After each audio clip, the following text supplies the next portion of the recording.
Hello, Ram Ram सभी को। मेरा नाम विश्वा है और आरआरबी जेई सीबीटी 2 इलेक्ट्रिकल के लिए हम रिवीजन कर रहे हैं। और आपको जो मैं पीवाईक्यू क्वेश्चंस सुनाने वाला हूँ वो हर किसी एग्ज़ाम में 4 से 5 बार आए हैं। और लास्ट 15 टू 20 ईयर्स के जितने भी इम्पोर्टेंट पीवाईक्यूज़ हैं वो सभी इसमें आएंगे। मिक्स में क्वेश्चंस होंगे, है ना। एक्सप्लेनेशन ठीक होगी। कोई प्रॉब्लम हो तो आप उसको वापस सुनिएगा। चलो शुरू करते हैं एक नए चैप्टर के साथ। शुरू करते हैं, है ना। इल्यूमिनेशन, है ना, प्रदीप्ति, है ना। प्रदीप्ति इल्यूमिनेशन इम्पोर्टेंट है। पहला प्रश्न है, ल्यूमेन क्या है ना। ल्यूमेन क्या है? ल्यूमेन प्रदीप्ति का मात्रक है ना। ल्यूमेन क्या है? प्रदीप्ति का मात्रक है। ल्यूमेन में दृश्य प्रकाश के उत्सर्जन को मापा जाता है ना। यह ल्यूमिनस फ्लक्स को मापता है ना। ल्यूमेन क्या है? ल्यूमेन प्रदीप्ति का मात्रक है, मतलब इल्यूमिनेशन का मात्रक है ल्यूमेन, है ना। ल्यूमेन प्रदीप्ति का मात्रक है। ल्यूमेन में दृश्य प्रकाश के उत्सर्जन को मापा जाता है ना। और यह ल्यूमिनस फ्लक्स को मापता है। अगला प्रश्न है, प्रतिदीप्त प्रकाश नलिका के विद्युत परिपथ के साथ श्रेणी क्रम में चौक संयोजित करने का उद्देश्य क्या है ना। प्रतिदीप्त प्रकाश नलिका के प्रतिदीप्त प्रकाश नलिका के विद्युत परिपथ के साथ श्रेणी क्रम में चौक, है ना, चौक संयोजित करने का उद्देश्य क्या है ना। कि भाई विद्युत धारा को एक उचित स्तर तक सीमित रखना, है ना। चौक का उद्देश्य क्या है? चौक संयोजित करने का उद्देश्य क्या है? कि विद्युत धारा को एक उचित स्तर तक सीमित रखना, ना। एक्सप्लेन करते हैं कि भाई प्रतिदीप्त प्रकाश नलिका के विद्युत परिपथ के साथ श्रेणी क्रम में चौक संयोजित करने का उद्देश्य विद्युत धारा को एक उचित स्तर तक सीमित रखना होता है। श्रेणी रिएक्टर से दोष धारा को लिमिट किया जाता है ना। एक बार वापस रिपीट करते हैं कि भाई प्रतिदीप्त प्रकाश नलिका के विद्युत परिपथ के साथ श्रेणी क्रम में चौक संयोजित करने का उद्देश्य विद्युत धारा को एक उचित स्तर तक सीमित रखना होता है। श्रेणी रिएक्टर से दोष धारा को लिमिट किया जाता है ना। श्रेणी रिएक्टर से दोष धारा को लिमिट किया जाता है। अगला प्रश्न है, निम्नलिखित में से कौन से लैंप के फिलामेंट के लिए प्रयोग नहीं होता है ना। नहीं हो सकता, है ना। निम्नलिखित में से कौन सा लैंप फिलामेंट के प्रयोग में प्रयुक्त नहीं होता? ऑप्शन दे रखे हैं, carbon filament, tantalum filament, tungsten filament और नाइक्रोम फिलामेंट। तो आंसर कौन सा है? नाइक्रोम फिलामेंट, है ना। नाइक्रोम तार का प्रयोग फिलामेंट लैंप के लिए नहीं किया जाता। इसका प्रयोग हीटर कॉइल के रूप में किया जाता है ना। कि भाई किस किस का यूज़ किया जाता है? पहले तो लैंप फिलामेंट में कार्बन फिलामेंट का, टेंटालम फिलामेंट का, है ना, कार्बन फिलामेंट का, है ना, कार्बन फिलामेंट का, टेंटालम फिलामेंट का, टंगस्टन फिलामेंट का। कार्बन टेंटालम और टंगस्टन, इन तीनों का प्रयोग किया जाता है, बल्कि बाकी नाइक्रोम का प्रयोग नहीं किया जाता, है ना। और नाइक्रोम का प्रयोग नहीं किया जाता तो नाइक्रोम का प्रयोग कहाँ किया जाता है? नाइक्रोम का प्रयोग किया जाता है हीटर कॉइल होती है ना, हीटर की जो कॉइल होती है उसके रूप में उसके रूप में नाइक्रोम तार का प्रयोग किया जाता है ना। कार्बन, टेंटालम और टंगस्टन फिलामेंट तीनों, है ना, लैंप के फिलामेंट में उपयोग बनाए जाते हैं, प्रयोग किया जाते हैं ना। कार्बन का जो टेम्परेचर है वो कितना होता है? 3400 डिग्री सेंटीग्रेड। और टंगस्टन का 3370 डिग्री सेंटीग्रेड, है ना। एक बार वापस रिपीट करता हूँ कि भाई नाइक्रोम का तार, है ना, फिलामेंट के लिए यूज़ नहीं किया जाता। इसका प्रयोग हीटर कॉइल के रूप में किया जाता है। कार्बन, टेंटालम और टंगस्टन फिलामेंट लैंप के में प्रयोग किए जाते हैं। और कार्बन का टेम्परेचर है 3400 डिग्री सेंटीग्रेड और टंगस्टन का ताप है 3370, है ना, 3370 डिग्री सेंटीग्रेड। अगला प्रश्न है, इलेक्ट्रिक करंट के ऊष्मीय प्रभाव के सिद्धांत पर निम्नलिखित में से क्या काम नहीं करता ना। देखिए, इलेक्ट्रिक करंट के ऊष्मीय प्रभाव के सिद्धांत पर निम्नलिखित में से क्या काम नहीं करता, है ना। तो ऊष्मीय प्रभाव ऑप्शन दिए हुए ऑप्शन में, है ना, water heater, tungsten filament lamp, electric kettle, है ना, और डीसी मोटर है। तो ऑब्वियसली इलेक्ट्रिक करंट के ऊष्मीय प्रभाव के सिद्धांत पर डीसी मोटर कार्य नहीं करती है ना। डीसी मोटर का अलग प्रिंसिपल है। डीसी मोटर के लिए लेफ्ट हैंड रूल है ना। अगर जनरेटर होता तो राइट हैंड, फ्लेमिंग का राइट हैंड रूल, बाकी मोटर है तो लेफ्ट हैंड रूल, है ना। तो डीसी मोटर है ना, ऊष्मीय इलेक्ट्रिक करंट के ऊष्मीय प्रभाव का सिद्धांत पर कार्य नहीं करता। अब तीनों, इसके अलावा जो तीनों दे रखे हैं वो करते हैं। वाटर हीटर करता है, टंगस्टन फिलामेंट लैंप करता है और इलेक्ट्रिक केटली भी कार्य करती है ना। एक बार एक्सप्लेन करते हैं भाई। इलेक्ट्रिक करंट के ऊष्मीय प्रभाव के सिद्धांत पर डीसी मोटर काम नहीं करता, तथा वाटर हीटर, टंगस्टन फिलामेंट और इलेक्ट्रिक केटली, है ना, ऊष्मीय के सिद्धांत पर कार्य करते हैं। अगला प्रश्न है फ्लोरेसेंट लैंप, फ्लोरेसेंट ट्यूब है क्या है? फ्लोरेसेंट ट्यूब क्या है, किस प्रकार की है ना। तो फ्लोरेसेंट ट्यूब एक निम्न दाब मरकरी वॉस्प लैंप होता है ना, कि भाई तथा बेरियम तथा स्ट्रोंशियम ऑक्साइड के मिश्रण से लेपित होता है ना। कि भाई फ्लोरेसेंट ट्यूब क्या है ना। फ्लोरेसेंट ट्यूब एक निम्न दाब मरकरी वॉस्प लैंप है ना। फ्लोरेसेंट ट्यूब एक निम्न दाब मरकरी वास्प लैंप है ना, वास्प लैंप होता है, तथा बेरियम तथा स्ट्रोंशियम ऑक्साइड के मिश्रण से लेपित होते हैं, है ना। कि भाई फ्लोरेसेंट ट्यूब एक निम्न दाब मरकरी वास्प लैंप होता है ना। फ्लोरेसेंट ट्यूब एक निम्न दाब मरकरी वास्प लैंप होता है तथा बेरियम तथा स्ट्रोंशियम ऑक्साइड के मिश्रण से लेपित होता है ना। अगला प्रश्न, निम्नलिखित में से कौन गैस डिस्चार्ज लैंप है ना, गैस डिस्चार्ज लैंप है कौन सा? तो भाई गैस डिस्चार्ज लैंप कौन से हैं?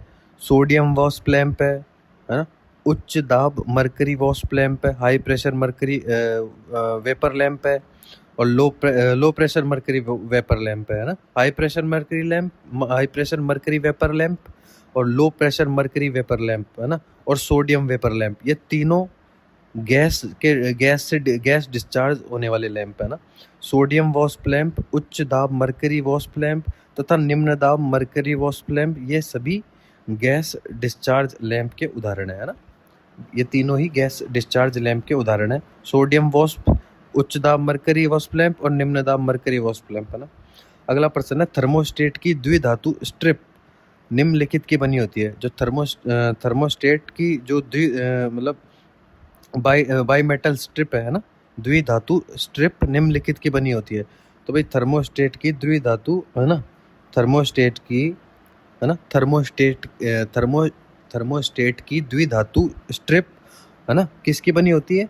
ब्रास आयरन की, है ना, ब्रास आयरन की बनी होती है। थर्मोस्टेट की द्विधातु स्ट्रिप ब्रास आयरन की बनी होती है। अगले प्रश्न पे आ जाओ। निम्नलिखित में करंट को नियंत्रित करने के लिए चौक कॉइल का प्रयोग किया जाता है, किस में किया जाता है ना। कि भाई निम्नलिखित में करंट को नियंत्रित करने के लिए चौक कॉइल का प्रयोग किया जाता है, तो केवल एसी में किया जाता है ना। केवल एसी परिपथ में करंट को नियंत्रित करने के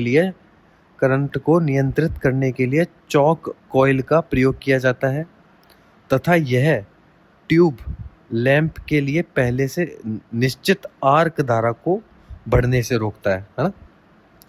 भाई केवल एसी परिपथ के, केवल एसी, है ना, केवल एसी परिपथ में, है ना, केवल एसी परिपथ में, है ना, केवल एसी परिपथ में करंट को नियंत्रित करने के लिए चौक कॉइल का प्रयोग किया जाता है ना। इंपॉर्टेंट प्रश्न है कि भाई केवल एसी परिपथ में करंट को नियंत्रित करने के लिए चौक कॉइल का प्रयोग किया जाता है, तथा यह ट्यूब लैंप के लिए, है ना, तथा यह ट्यूब लैंप के लिए पहले से निश्चित आर्क को बढ़ने से रोकता है ना। तथा यह ट्यूब लैंप के लिए पहले से ही निश्चित आर्क धारा को बढ़ने से रोकता है ना। अगला प्रश्न है फ्लोरेसेंट ट्यूब की ब्लिंकिंग, है ना, फ्लोरेसेंट ट्यूब की ब्लिंकिंग निम्नलिखित के कारण हो सकती है। जो उसमें ब्लिंकिंग होती है ना फ्लोरेसेंट ट्यूब में, वो क्यों होती है? तो ब्लिंकिंग क्यों होती है? निम्न तापमान के कारण होती है ना, लो टेम्परेचर के कारण होती है ना। फ्लोरेसेंट ट्यूब की ब्लिंकिंग निम्न तापमान मतलब लो टेम्परेचर के कारण होती है। अगला प्रश्न है 100 वाट 230 वोल्ट वाले दो लैंप को 230 वोल्ट पर श्रेणी में लगाया जाता है तब बिजली की खपत होगी, है ना। इजी प्रश्न है ना। तो बिजली की खपत क्या होगी? पहली बात तो कितने लैंप है? 2 लैंप है ना, ठीक है। 2 लैंप है तो सबसे पहले रेजिस्टेंस निकालो आप इनका ना। सबसे पहले आपके निकालोगे रेजिस्टेंस निकालेंगे तो P is equal to V square upon R होता है। P is equal to V square upon R होता है। तो आर बराबर क्या होगा? V square upon P. V कितना दे रखा है? 230 इंटू 230 बटे 100। तो इससे क्या आ गया? रेजिस्टेंस की वैल्यू आ गई 529 ओम, ठीक है।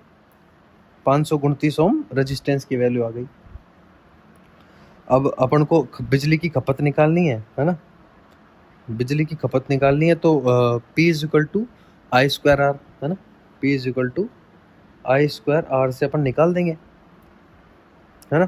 पर यहाँ पे अपन को आई की वैल्यू नहीं दे रखी, है ना। आई की वैल्यू अपन को नहीं दे रखी तो डायरेक्ट अपन खपत निकालने के लिए वी स्क्वायर अपॉन आर भी करते हैं ना। P is equal to I square, P is equal to I square into R, और P is equal to V square upon V की टर्म में वी स्क्वायर अपॉन आर हो गया।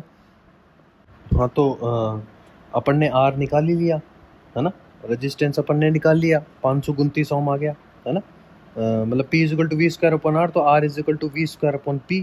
तो वी स्क्वायर की वैल्यू 230 इंटू 230 बटे 100, तो 529 अपने पास रेजिस्टेंस आ गया। अब ये कितना आया? ये एक लैंप का रेजिस्टेंस आया। अब जो 2 लैंप लगे हुए हैं तो दोनों का अलग अलग होगा ना, और श्रेणी में सीरीज में लगा हुआ है तो दोनों प्लस हो जाते हैं। तो आर प्लस आर मतलब मतलब 529 ओम को मैं आर ही मान रहा हूँ, है ना। तो आर प्लस आर 2R हो गया, है ना, ठीक है। 2R हो गया। तो जैसे अगर ओम्स लॉ लगाऊं तो वहाँ करंट की वैल्यू क्या निकलेगी? V is equal to I R, है ना। तो V is equal to I, और R की जगह एक 2 रजिस्टेंस है तो 2R हो गया। तो V is equal to I into 2R। अब यहाँ से I की वैल्यू क्या निकलेगी? V अपॉन 2R, ठीक है। I की वैल्यू क्या निकलेगी? V अपॉन 2R, ठीक है। अब आप वही फॉर्मूला अप्लाई करते हैं। P इज इक्वल टू, अब वही पावर निकालनी है तो एक लैंप के लिए आई स्क्वायर आर, और 2 लैंप के लिए 2I स्क्वायर आर, है ना। एक लैंप के लिए आई स्क्वायर आर पावर खपत, तो 2 लैंप के लिए 2 इंटू आई स्क्वायर आर, है ना, 2 से मल्टीप्लाई कर देंगे। तब यहाँ 2 इंटू आई स्क्वायर की वैल्यू अभी निकाली, V अपॉन 2R, है ना। तो 2 into we square upon 4R हो जाएगा, है ना। 2R का स्क्वायर करेंगे ना, ऊपर उसका V का स्क्वायर, तो 2 into we square upon 4R का स्क्वायर, है ना। और साथ में क्या है? R है ही, तो R से R कट गया तो रिजल्ट क्या बच गया? V स्क्वायर अपॉन 2R, ठीक है। अब देखो V स्क्वायर अपॉन 2R बच गया। अब V स्क्वायर अपॉन R की क्या वैल्यू है? या तो चाहो तो आप V और R की वैल्यू डाल दो, है ना। तो V स्क्वायर अपॉन R की वैल्यू है, V स्क्वायर कितना दे रखा है? 230, 230 तो 230 इंटू 230, R की वैल्यू क्या है? 529।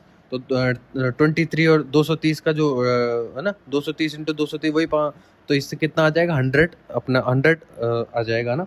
तो 100 आ ही गया, और नीचे V स्क्वायर अपॉन 2R था, तो V स्क्वायर R की वैल्यू कितनी आ गई? 100। तो 100 डिवाइडेड बाई 2 तो कितना आया? 50 वोट आ गया, है ना। इजीली है, फॉर्मूले याद, है ना, तो आप इजीली कर सकते हैं। बस ये श्रेणी सीरीज का याद रखें, है ना, उस हिसाब से होगा।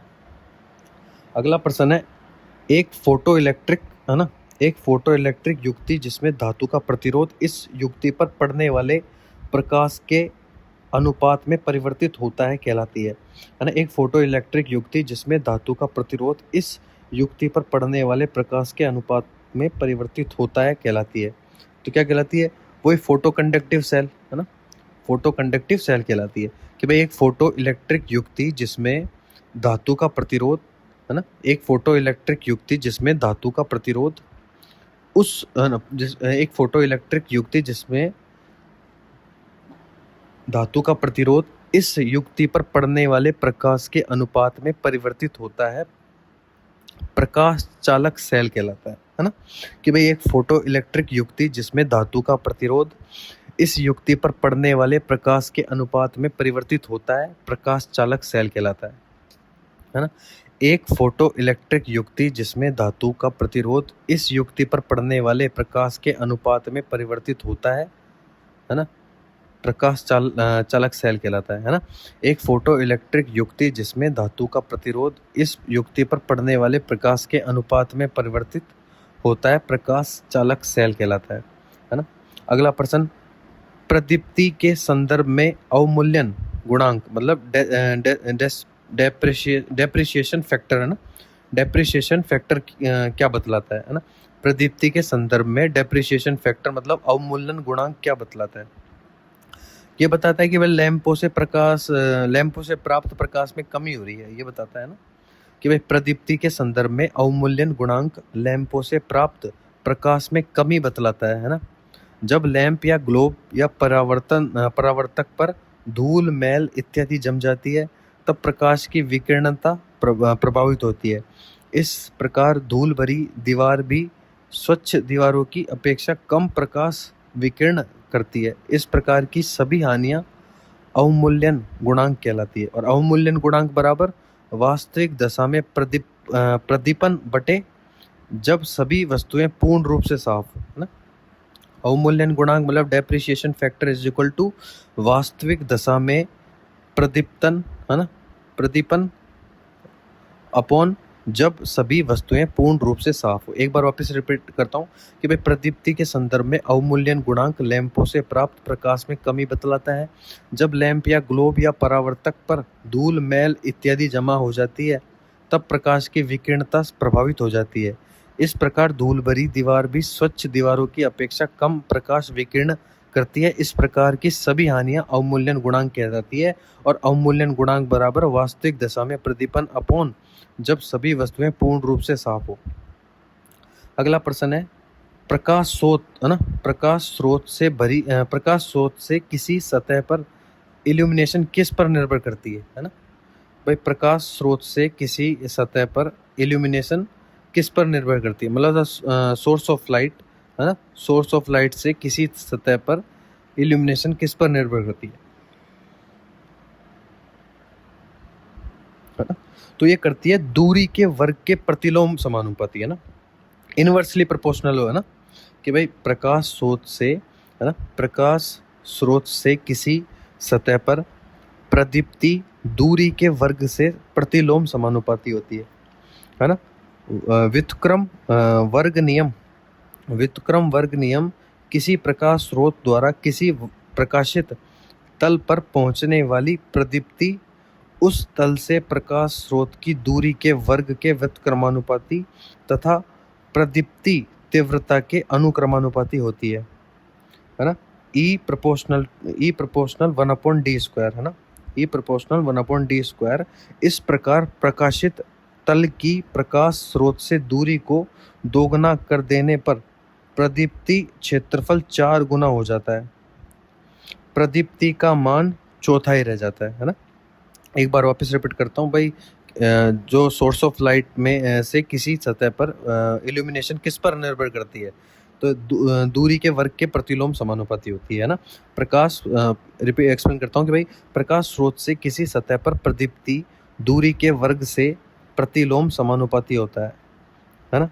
व्युत्क्रम वर्ग नियम किसी प्रकाश स्रोत द्वारा किसी प्रकाशित तल पर पहुंचने वाली प्रदीप्ति उस तल से प्रकाश स्रोत की दूरी के वर्ग के व्युत्क्रमानुपाती तथा प्रदीप्ति तीव्रता के अनुक्रमानुपाती होती है। इस मतलब ई प्रोपोर्शनल I/d² है ना, 1 नहीं है, I/d² है ना, ई प्रोपोर्शनल I/d²। इस प्रकार प्रकाशित तल की प्रकाश स्रोत से दूरी को दोगुना कर देने पर प्रदीप्ति क्षेत्रफल 4 गुना हो जाता है। प्रदीप्ति का मान चौथाई रह जाता है। अगला प्रश्न है CFLs, है ना, CFL जो होती है ना घर में, CFL किसके सिद्धांत पर कार्य करती है? तो CFLs किसके सिद्धांत पर? फ्लोरेसेंट ट्यूब के सिद्धांत पर, फ्लोरेसेंट लैंप के सिद्धांत पर कार्य करती है ना। कि भाई CFLs प्रदीप्ति लैंप के सिद्धांत मतलब फ्लोरेसेंट लैंप के सिद्धांत पर कार्य करती है। इसमें एक वायु, है ना, इसमें एक वायु रहित मतलब निर्वात, है ना, इसमें एक वायु रहित निर्वात कांच के बल्ब में एक कार्बन का फिलामेंट लगाया जाता है। फिलामेंट को सहारा देने के लिए एक कांच का स्तंभ तथा एक धात्विक तार का प्रयोग किया जाता है ना। CFL बना प्रदीप्ति लैंप मतलब फ्लोरेसेंट लैंप के सिद्धांत पर कार्य करती है। इसमें एक वायु रहित निर्वात कांच के बल्ब में एक कार्बन का फिलामेंट लगा होता है ना। और फिलामेंट को सहारा देने के लिए एक कांच का स्तंभ तथा धात्विक तार का प्रयोग किया जाता है। अगला प्रश्न है, कैंडला निम्न में से किसकी इकाई है? वही ज्योति तीव्रता की है ना। कैंडला किसकी इकाई है ना? ज्योति तीव्रता मतलब ल्यूमिनस इंटेंसिटी की। कैंडला ज्योति तीव्रता की इकाई है।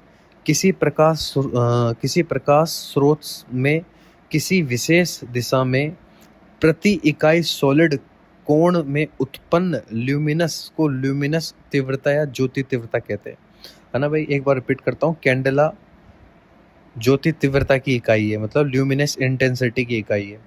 किसी प्रकाश स्रोत में किसी विशेष दिशा में प्रति इकाई सॉलिड कोण में उत्पन्न ल्यूमिनस को ल्यूमिनस तीव्रता या ज्योति तीव्रता कहते हैं। अगला प्रश्न है, प्रतिदीप्त लैंप ना। प्रतिदीप्त लैंप मतलब फ्लोरेसेंट लैंप में चौक क्या कार्य करता है ना। तो भाई चौक क्या कार्य करता है?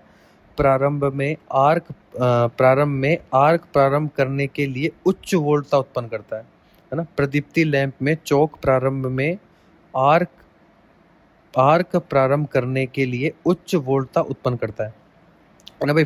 प्रदीप्ति लैंप मतलब फ्लोरेसेंट लैंप में चौक प्रारंभ में आर्क प्रारंभ करने के लिए उच्च मतलब प्रारंभ में मतलब स्टार्टिंग में ही है ना, इनिशियल कंडीशन में ही है ना, प्रारंभ में आर्क प्रारंभ करने के लिए उच्च वोल्टता उत्पन्न करता है। प्रदीप्ति ट्यूब में प्रयोग होने वाली चौक विद्युत रोधी तार द्वारा पटलित लोह करोड़ पर कुंडलित एवं उच्च प्रतिघाती वाली कुंडली होती है, जिसमें प्रत्यावर्ती धारा प्रवाहित होने पर उच्च स्वतः प्रेरण उत्पन्न होता है ना। कि भाई प्रतिदीप्ति लैंप में चौक प्रारंभ में आर्क प्रारंभ करने के लिए उच्च वोल्टता उत्पन्न करता है। प्रदीप्ति ट्यूब में प्रयोग की होने वाली चौक प्रदीप्ति ट्यूब में प्रयोग होने वाली चौक विद्युत रोधी तार द्वारा पटलित है ना, विद्युत रोधी तार द्वारा पटलित लोह करोड़ पर कुंडलित एवं उच्च प्रतिघाती वाली कुंडली होती है, जिसमें प्रत्यावर्ती धारा प्रवाहित होने पर उच्च सतह प्रेरण उत्पन्न होता है। एक बार और रिपीट करता हूँ, प्रतिदीप्ति लैंप में चौक प्रारंभ में आर्क प्रारंभ करने के लिए उच्च वोल्टता उत्पन्न करता है। प्रदीप्ति ट्यूब में प्रयोग होने वाली चौक विद्युत रोधी तार द्वारा पटलित लोह करोड़ पर कुंडलित एवं उच्च प्रतिघाती वाली कुंडली होती है, जिसमें प्रत्यावर्ती धारा प्रवाहित होने पर उच्च स्वतः प्रेरण उत्पन्न होता है। अगला प्रश्न है, यदि जलती हुई ट्यूब लाइट का स्टार्टर निकाल दिए जाते हैं तो तब ट्यूब लाइट क्या जलेगी कि बंद होगी? कि भाई अगर यदि जलती हुई है ना, यदि प्रश्न में जलती हुई, यदि जलती हुई ट्यूब लाइट का स्टार्टर निकाल दिया जाए तब भी ट्यूब लाइट जलती रहेगी, है ना। कि भाई यदि जलती हुई ट्यूब लाइट का स्टार्टर निकाल दिया जाए तब भी ट्यूब लाइट जलती रहेगी। अगला प्रश्न, in which of the following situation highest level of illumination is required? कि भाई किस चीज में किस कंडीशन में किस सिचुएशन में हाईएस्ट लेवल ऑफ इल्यूमिनेशन की हाईएस्ट मतलब उच्चतम इल्यूमिनेशन प्रदीप्ति की आवश्यकता होती है? तो किस में होती है? फाइन मशीन वर्क में, ना। फाइन मशीन वर्क में हाईएस्ट लेवल ऑफ इल्यूमिनेशन की रिक्वायरमेंट होती है ना, फाइन मशीन वर्क में। अगला प्रश्न है, स्विच ऑन किए जाने पर छत का पंखा यदि कम चाल से उसी दिशा में घूमना शुरू कर दे तब यह समझना चाहिए कि क्या समझना चाहिए? कि भाई अगर जो स्विच ऑन करने पर अगर पंखा कम उसी चाल से घूमना मतलब स्लो चल रहा है ना, उसी चाल से घूमना शुरू कर दे तब क्या कम चाल से है ना, यदि कम चाल से चलना शुरू कर दे तो इसका मतलब उसका जो कैपेसिटर है ना, कैपेसिटर खराब हो गया है ना। स्विच ऑन किए जाने पर छत का पंखा यदि कम चाल से उसी दिशा में घूमना शुरू कर दे तब यह समझना चाहिए कि कैपेसिटर खराब हो गया है ना भाई। स्विच ऑन किए जाने पर है ना, स्विच ऑन किए जाने पर छत का पंखा यदि कम चाल से उसी दिशा में घूमना शुरू कर दे तब यह समझना चाहिए कि कैपेसिटर खराब हो गया है है ना। स्विच ऑन किए जाने पर छत का पंखा यदि कम चाल से चल रहा है तो इसका मतलब यही है कि उसका जो कैपेसिटर है वो खराब हो गया है ना। अगला प्रश्न है, सुरक्षा के दृष्टिकोण से स्विचों को निम्नलिखित का नियंत्रण करना चाहिए, है ना। सुरक्षा के दृष्टिकोण से स्विचों को निम्नलिखित का नियंत्रण करना चाहिए, है ना। किसका नियंत्रण करना चाहिए? फेज वायर का, ना। सुरक्षा की दृष्टिकोण से स्विचों को फेज तार का नियंत्रण करना चाहिए, है ना। सुरक्षा के दृष्टिकोण से स्विचों को फेज तार का नियंत्रण करना चाहिए। अगला प्रश्न है, घरों में पंखे और लैंप निम्नलिखित में जुड़े होते हैं। अब जो घरों में पंखे वो समानांतर में जुड़े होते हैं, है ना, पैरेलल में। घरों में पंखे और भी सारे सब इक्विपमेंट पैरेलल में होते हैं ना। घरों में पंखे और लैंप समांतर में जुड़े होते हैं क्योंकि पंखे लैंप इन सबकी रेटिंग अलग अलग होती है। समांतर में इसलिए जुड़े होते हैं क्योंकि इन सबकी जो रेटिंग्स होती है ना वो अलग अलग होती है। अगला प्रश्न है, two way single pole switch निम्नलिखित के कनेक्शन का कंट्रोल करता है ना। टू वे, है ना, two way single pole switch निम्नलिखित के कनेक्शन का कंट्रोल करता है। तो किसका करता है? Two way single pole switch, है ना। Two way single pole switch एक वायर के दो स्थितियों में कनेक्शन का कंट्रोल करता है ना। Two way single pole switch, है ना, two way single pole switch एक वायर के दो स्थितियों में कनेक्शन का कंट्रोल करता है ना। एक वायर के दो स्थितियों में two way single pole switch एक वायर के दो स्थितियों में कनेक्शन का कंट्रोल करता है तथा इसमें एक पोल और दो पथ होते हैं ना। एक पोल और दो पथ होते हैं। इसका प्रयोग दो लैंपों प्रति वैद्युतिक युक्तियों में से किसी एक को चलाने अथवा जीने में एक लैंप को दो स्थानों से नियंत्रित करने के लिए किया जाता है। मतलब जो सीडी होती है ना, टू वे स्विच वाला, है ना, सीडी नीचे से भी ऑन कर दो फिर ऊपर जाके बंद कर दो, वैसा वाला ऊपर से ऑन कर दो फिर नीचे आके बंद कर दो, ना, टू वे स्विच। एक बार वापस रिपीट करता हूँ भाई, two way single pole switch एक वायर के दो स्थितियों में कनेक्शन का कंट्रोल करता है ना। Two way single pole switch एक वायर के दो स्थितियों में कनेक्शन का कंट्रोल करता है तथा इसमें एक पोल और दो पथ होते हैं। इसका उपयोग दो लैंपों वैद्युतिक युक्ति में से किसी एक को चलाने अथवा जीने में एक लैंप को दो स्थानों से नियंत्रित करने के लिए किया जाता है। अगला प्रश्न है, प्रत्यावर्ती धारा सप्लाई पर फ्लोरेसेंट ट्यूब के साथ प्रयुक्त चौक का क्या कार्य है ना। चौक का कार्य है, जो चौक का कार्य क्या है भाई, है ना, कि प्रत्यावर्ती धारा सप्लाई पर, है ना, प्रत्यावर्ती धारा सप्लाई पर फ्लोरेसेंट ट्यूब के साथ प्रयुक्त चौक का कार्य ट्यूब को किक स्टार्ट करने के लिए वोल्टेज पैदा करना, है ना। कि भाई जो चौक का कार्य क्या है?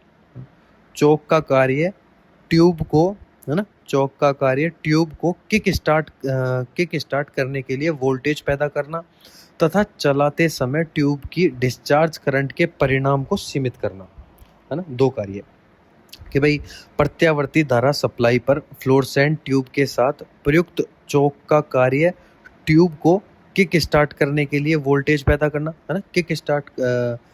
ट्यूब को किक स्टार्ट करने के लिए वोल्टेज पैदा करना तथा चलाते समय, है ना, ट्यूब की डिस्चार्ज करंट के परिणाम को सीमित करना, है ना।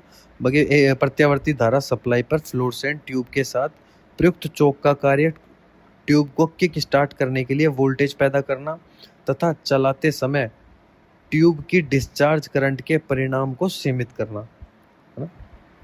अगला पॉइंट है, भार को स्विच ऑफ करने पर स्पार्किंग होने का कारण है कि परिपथ में निम्नलिखित विद्यमान है ना।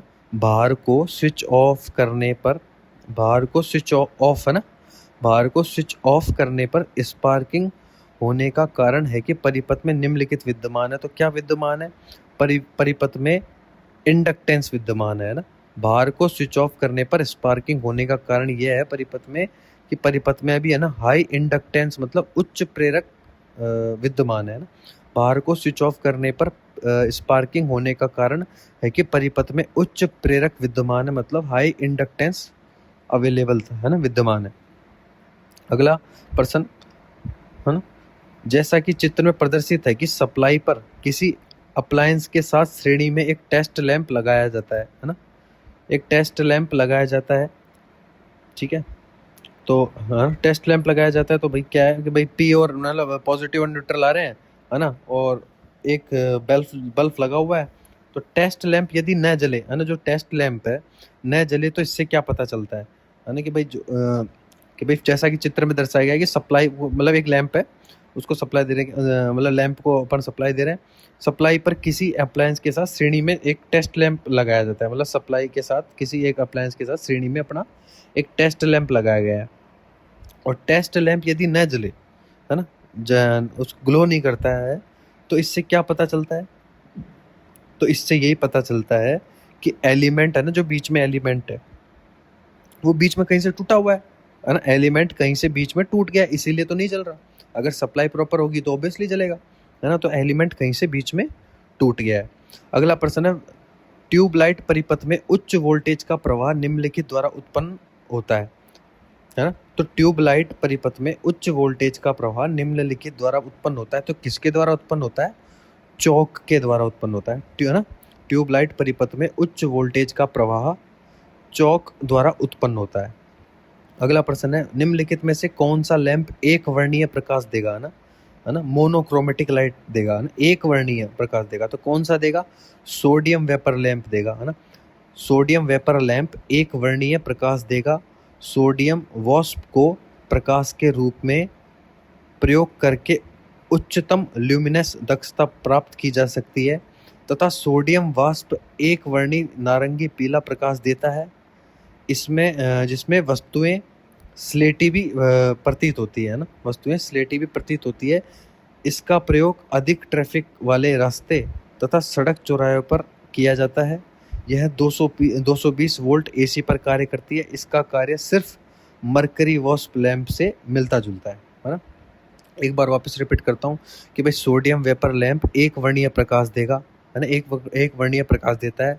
सोडियम वाष्प को, है ना, सोडियम वाष्प को प्रकाश के रूप में प्रयोग सोडियम वाष्प को प्रकाश के रूप में प्रयोग करके उच्चतम ल्यूमिनस दक्षता प्राप्त की जा सकती है, तथा सोडियम वाष्प एक वर्णीय नारंगी पीला प्रकाश देती है, जिसमें वस्तुएं स्लेटी सी प्रतीत होती है।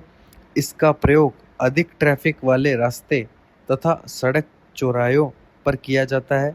यह 220 वोल्ट एसी पर कार्य करती है। इसका कार्य सिर्फ मरकरी वाष्प लैंप से मिलता जुलता है ना। अगला प्रश्न है, 0 वोल्ट के लैंप की विद्युत खपत क्या होती है ना। 0 वोल्ट के, है ना, 0 वोल्ट के जो लैंप आते हैं ना, उनकी विद्युत खपत क्या है, कितना कंज्यूम करते हैं, है ना। तो 0 वोल्ट के जो लैंप होते हैं ना, वो कितना कंज्यूम करते हैं, 5 से 7 वॉट के आसपास, है ना। इनकी पावर खपत क्या होती है, 5 से 7 वॉट। 0 वोल्ट के लैंप की विद्युत खपत लगभग 5 से 7 वाट होती है। अगला प्रश्न है, प्रतिदीप्तशील मतलब फ्लोरेसेंट ट्यूब परिपथ में चौक का कार्य प्राथमिक रूप से क्या है। वही कि भाई फ्लोरेसेंट ट्यूब परिपथ में चौक का कार्य प्राथमिक रूप से निस्सरण, है ना, प्राथमिक रूप से, है ना, मतलब इनिशिएट द डिस्चार्ज, है ना, जो डिस्चार्ज है ना उसको इनिशिएट करना, प्रारंभ करना, है ना, इनिशिएटिंग द डिस्चार्ज, है ना, निस्सरण को प्रारंभ करना, है ना, इंग्लिश में इनिशिएट द डिस्चार्ज, ये अब चौक का कार्य है। अगला प्रश्न है, एक मध्यवर्ती स्विच में, है ना, एक मध्यवर्ती मतलब एक इंटरमीडिएट स्विच में, है ना, कितने सिरे होते हैं, है ना। तो एक मध्यवर्ती स्विच में 4 सिरे होते हैं ना, 4 टर्मिनल्स, है ना। जो इंटरमीडिएट स्विच होते हैं ना, उसमें 4 सिरे होते हैं। एक मध्यवर्ती स्विच में 4 सिरे होते हैं। अगला प्रश्न है, अगर ट्यूबलाइट में चौक नहीं लगाया जाए तो क्या होगा। अगर भाई ट्यूबलाइट में चौक नहीं लगाएंगे तो क्या होगा कि फ्यूज हो जाएगी, है ना। कि भाई अगर ट्यूबलाइट में चौक नहीं लगाया जाए तो ट्यूबलाइट फ्यूज हो जाएगी, क्योंकि चौक का कार्य धारा के मान को सीमित करना तथा परिपथ में पर्याप्त धारा ट्यूबलाइट तक पहुंचाना, है ना। कि भाई अगर ट्यूबलाइट में अगर अपन चौक नहीं लगाएंगे तो वो फ्यूज हो जाएगी, है ना। फ्यूज हो जाएगी, क्यों हो जाएगी कि भाई अगर ट्यूबलाइट में चौक नहीं लगाया जाएगा तो ट्यूबलाइट फ्यूज हो जाएगी, क्योंकि चौक का कार्य क्या होता है कि धारा के मान को सीमित करना तथा परिपथ में पर्याप्त धारा ट्यूबलाइट तक पहुंचाना, है ना, ये चौक का कार्य है, और चौक नहीं लगाएंगे तो फ्यूज हो जाएगा। अगला प्रश्न है, संपर्कों के कार्य के आधार पर, है ना, संपर्कों के कार्य के आधार पर लिमिट स्विच को डैश प्रकार में विभाजित किया गया है ना। मतलब संपर्कों के कार्य के आधार पर लिमिट स्विच को डैश प्रकार में विभाजित किया गया है। तो भाई दो प्रकार संपर्क स्विच मतलब लिमिट स्विच को है ना categorise on the basis of operation of context limit switch is categorise है ना कैटेगराइज्ड। तो लिमिट स्विच का कैटेगराइज्ड कितने टाइप में किया गया है? 2 टाइप में किया गया है ना। संपर्कों के कार्य के आधार पर लिमिट स्विच को 2 प्रकार में विभाजित किया गया है ना। संपर्कों के कार्य के आधार पर लिमिट स्विच को 2 प्रकार में विभाजित किया गया है ना। अगला प्रश्न है विद्युत लाइन में स्विच कौन से तार पर लगाया जाता है ना। विद्युत लाइन में स्विच है ना स्विच कौन से तार पर लगाया जाता है? तो ये फेज पर लगाया जाता है ना। विद्युत लाइन में स्विच फेज तार पर लगाया जाता है ना।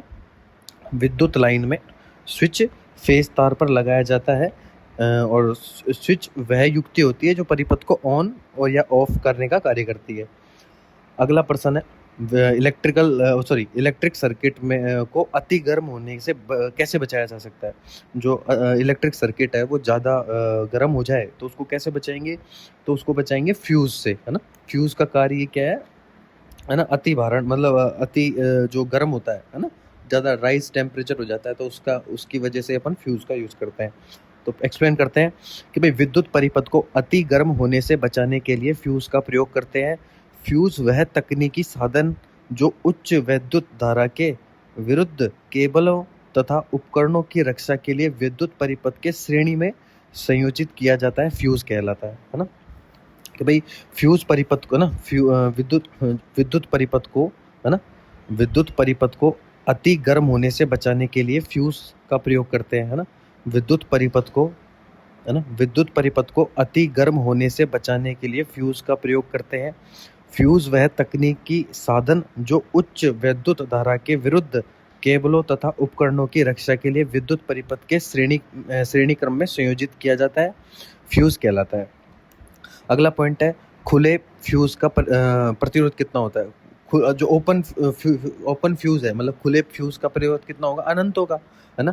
खुले फ्यूज़ का प्रतिरोध अनंत होता है। फ्यूज़ का प्रयोग सर्किट में लगे उपकरण की सुरक्षा के लिए किया जाता है।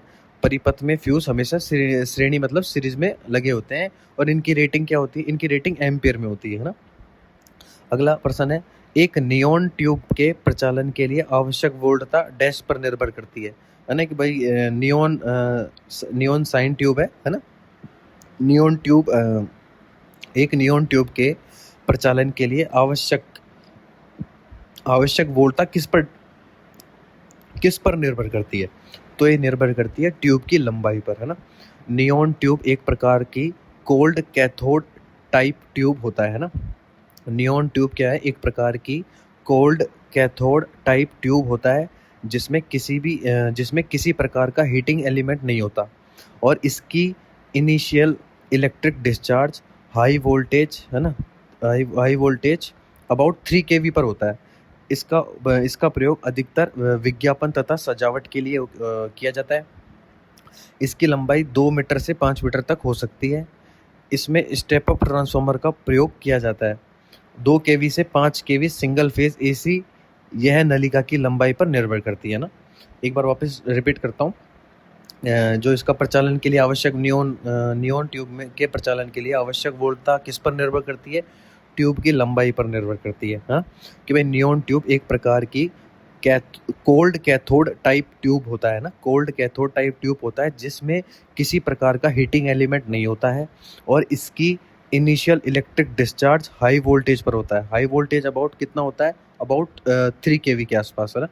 इसका प्रयोग अधिकतर विज्ञापन तथा सजावट के लिए होता है। इसकी लंबाई 2 मीटर से 5 मीटर तक हो सकती है। इसमें स्टेप अप ट्रांसफार्मर का प्रयोग किया जाता है। 2 kV से 5 kV सिंगल फेज AC यह नलिका की लंबाई पर निर्भर करती है। अगला प्रश्न है चौक कॉइल का प्रयोग निम्न में धारा को नियंत्रित करने के लिए किया जाता है ना। चौक कॉइल का प्रयोग निम्न में धारा को नियंत्रित करने के लिए किया जाता है। तो किसमें किया जाता है? केवल AC धारा को कंट्रोल करने के लिए ना। तो भाई प्रत्यावर्ती परिपथ में चौक द्वारा उत्पन्न स्वप्रेरित विद्युत वाहक बल परिपथ के पदार्थ विभव का विरोध करता है अर्थात प्रदायी वोल्टता के घटने तथा बढ़ने पर क्रमशः परिपथ में धारा के मान को घटने तथा बढ़ने से रोककर स्थिर रखता है ना। प्रत्यावर्ती परिपथ में चौक द्वारा उत्पन्न स्वप्रेरित विद्युत वाहक बल परिपथ के पदार्थ विभव का विरोध करता है। अर्थात प्रदायी वोल्टता के घटने तथा बढ़ने पर क्रमशः परिपथ में धारा के मान को घटने तथा बढ़ने से रोककर स्थिर रखता है ना।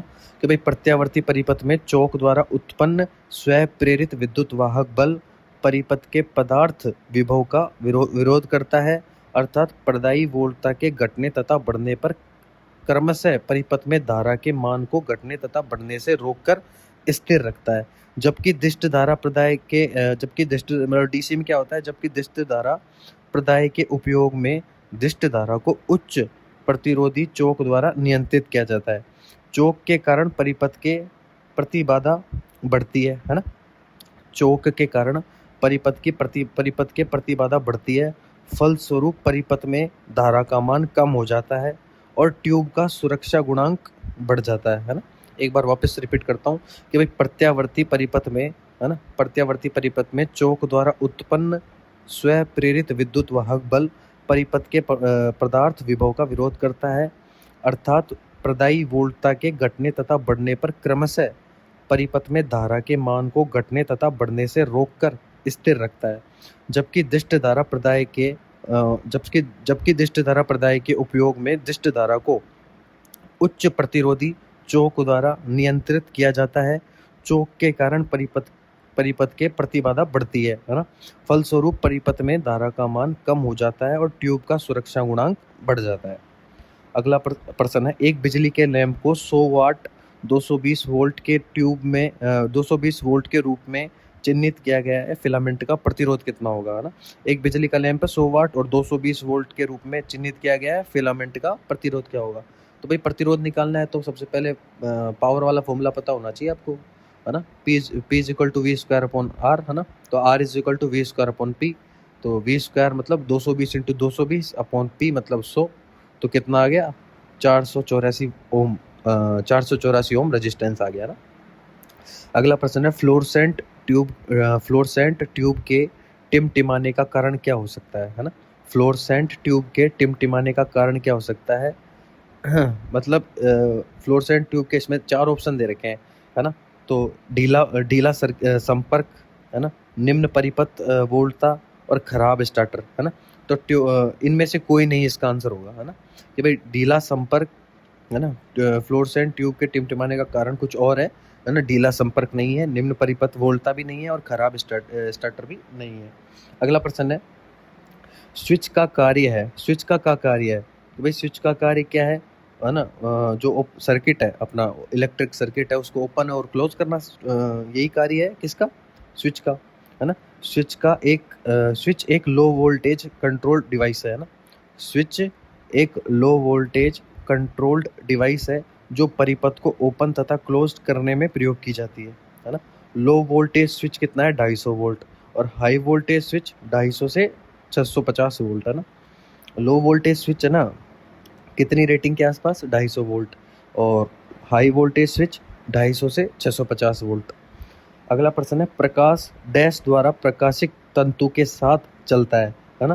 प्रकाश है ना मतलब light travels along optical fibre by मतलब प्रकाश डैश द्वारा प्रकाशिक तंतु के साथ चलता है। तो किसके साथ चलता है, तो प्रकाश ऑप्टिकल फाइबर आ गया। तो ऑप्टिकल फाइबर के आ गया तो इसमें क्या है टोटल इंटरनल रिफ्लेक्शन है ना। टोटल इंटरनल रिफ्लेक्शन TIR के सिद्धांत पर चलता है ना। पूर्ण आंतरिक कुल आंतरिक परावर्तन या पूर्ण आंतरिक परावर्तन के है ना। ऑप्टिकल फाइबर आ गया तो ऑप्टिकल फाइबर इसी का तो एग्जांपल है ना। कि भाई यदि प्रकाश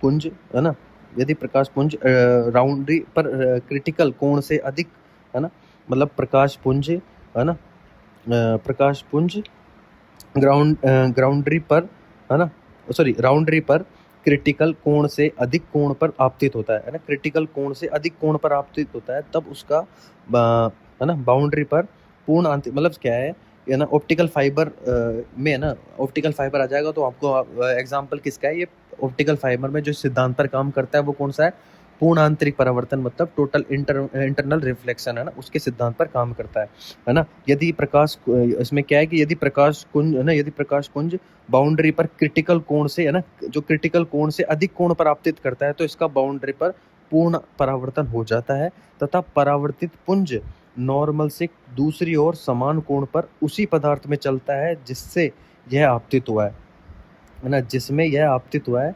इस स्थिति में प्रकाश पुंज अधिक सघन पदार्थ को छोड़ता नहीं है ना, है ना, कि भाई यदि प्रकाश कुंज यदि प्रकाश कुंज बाउंड्री पर क्रिटिकल कोण से है ना, क्रिटिकल कोण से अधिक कोण पर आपतित होता है, तब इसका बाउंड्री पर पूर्ण आंतरिक परावर्तन हो जाता है, तथा परावर्तित पुंज पूर्ण परावर्तन हो जाता है, तथा परावर्तित पुंज नॉर्मल के दूसरी ओर समान कोण पर उसी पदार्थ में चलता है जिसमें यह आपतित हुआ है ना। इस स्थिति में प्रकाश पुंज अधिक सघन पदार्थ को है ना, इस स्थिति में प्रकाश पुंज अधिक सघन पदार्थ को छोड़ता नहीं है, अधिक सघन पदार्थ को छोड़ता नहीं है। अगला प्रश्न है, रोशनी के तिरछे प्रभाव के लिए डैश का प्रयोग किया जाता है ना, रोशनी के तिरछे प्रभाव के लिए किसका प्रयोग किया जाता है, तो रोशनी के तिरछे प्रभाव के लिए कोणीय होल्डर है ना, मतलब एंगल होल्डर का प्रयोग होता है ना। रोशनी के तिरछे प्रभाव मतलब स्लैंट इफेक्ट होता है ना, रोशनी के तिरछे प्रभाव के लिए कोणीय होल्डर का प्रयोग होता है। स्क्रू टाइप होल्डर का उपयोग स्टार्टर होल्डर के रूप में होता है ना, और जिसमें ट्यूब को पेच की भांति घुमाकर होल्डर को फंसाया जाता है ना, कि भाई रोशनी के तिरछे प्रभाव के लिए तो कोणीय होल्डर का प्रयोग किया जाता है, और स्क्रू टाइप होल्डर का उपयोग स्टार्टर होल्डर के रूप में किया जाता है। इसमें ट्यूब को पेच की भांति घुमाकर होल्डर में फंसाया जाता है। अगला प्रश्न है, सामान्य बल्ब की तुलना में जो फ्लोरेसेंट ट्यूब क्या होता है, फ्लोरेसेंट ट्यूब अधिक प्रकाश देता है ना, सामान्य बल्ब की तुलना में जो फ्लोरेसेंट ट्यूब है अधिक प्रकाश देती है ना। किसी तल पर प्रकाश किरणें पड़ने से यह प्रकाशित हो जाती है ना। तल के इकाई क्षेत्रफल पर पड़ने वाला प्रकाश की तीव्रता को उसकी है ना प्रदीप्त कहते हैं ना, उसकी ल्यूमिनेस कहते हैं ना, है ना, कि भाई सामान्य बल्ब की तुलना में जो फ्लोरेसेंट ट्यूब है वो अधिक प्रकाश देती है। किसी तल पर प्रकाश किरणें पड़ने से यह प्रकाशित हो जाता है ना, किसी तल पर प्रकाश किरणें पड़ने से यह प्रकाशित हो जाता है। तल के इकाई क्षेत्रफल पर पड़ने वाला प्रकाश की तीव्रता को उसकी प्रदीप्त कहते हैं ना, तल के इकाई क्षेत्रफल पर पड़ने वाला प्रकाश की तीव्रता को उसकी है ना, उसकी प्रदीप्त कहते हैं ना।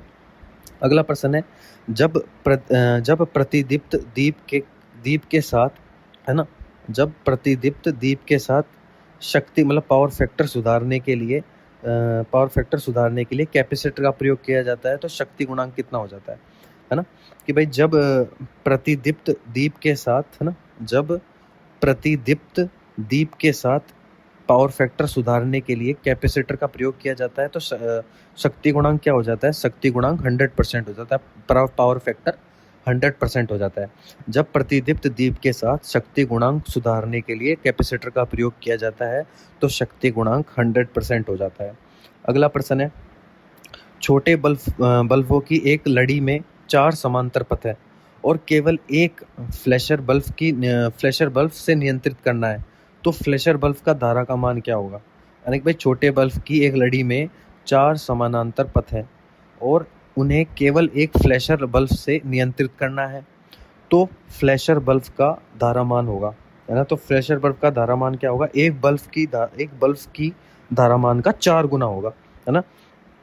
छोटे बल्ब की एक लड़ी में समानांतर पथ हैं, है ना, 4 समानांतर पथ हैं और उन्हें केवल एक फ्लैशर बल्ब से नियंत्रित करना है तो फ्लैशर बल्ब का धारा मान एक बल्ब की है ना, एक बल्ब की धारा मान का 4 गुना होगा, है ना, कि भाई जो फ्लैशर बल्ब का धारा का मान होगा वो एक बल्ब की धारा के मान के 4 गुना होगा, है ना।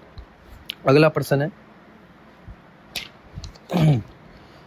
3 वोल्ट वोल्टता के कितने बल्ब 200 वोल्ट स्रोत के साथ श्रेणी क्रम में संयोजित किए जा सकते हैं जिससे कि उनका प्रचालन सुरक्षित रहे?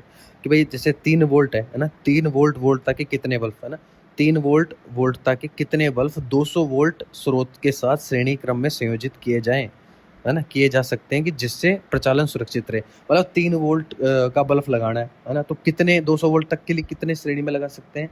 तो लगा सकते हैं अपन 67 बल्ब, है ना। 3 वोल्ट वोल्टता के 67 बल्ब, है ना, 67 बल्ब 200 वोल्ट स्रोत के साथ श्रेणी क्रम में संयोजित किए जा सकते हैं जिससे कि उनका प्रचालन सुरक्षित रहे, है ना। अगला पॉइंट है, अगला प्रश्न है ना, कि फ्लैशर जो बल्ब होता है उसका चित्र किस प्रकार का होता है ना। तो फ्लैशर बल्ब क्या होता है?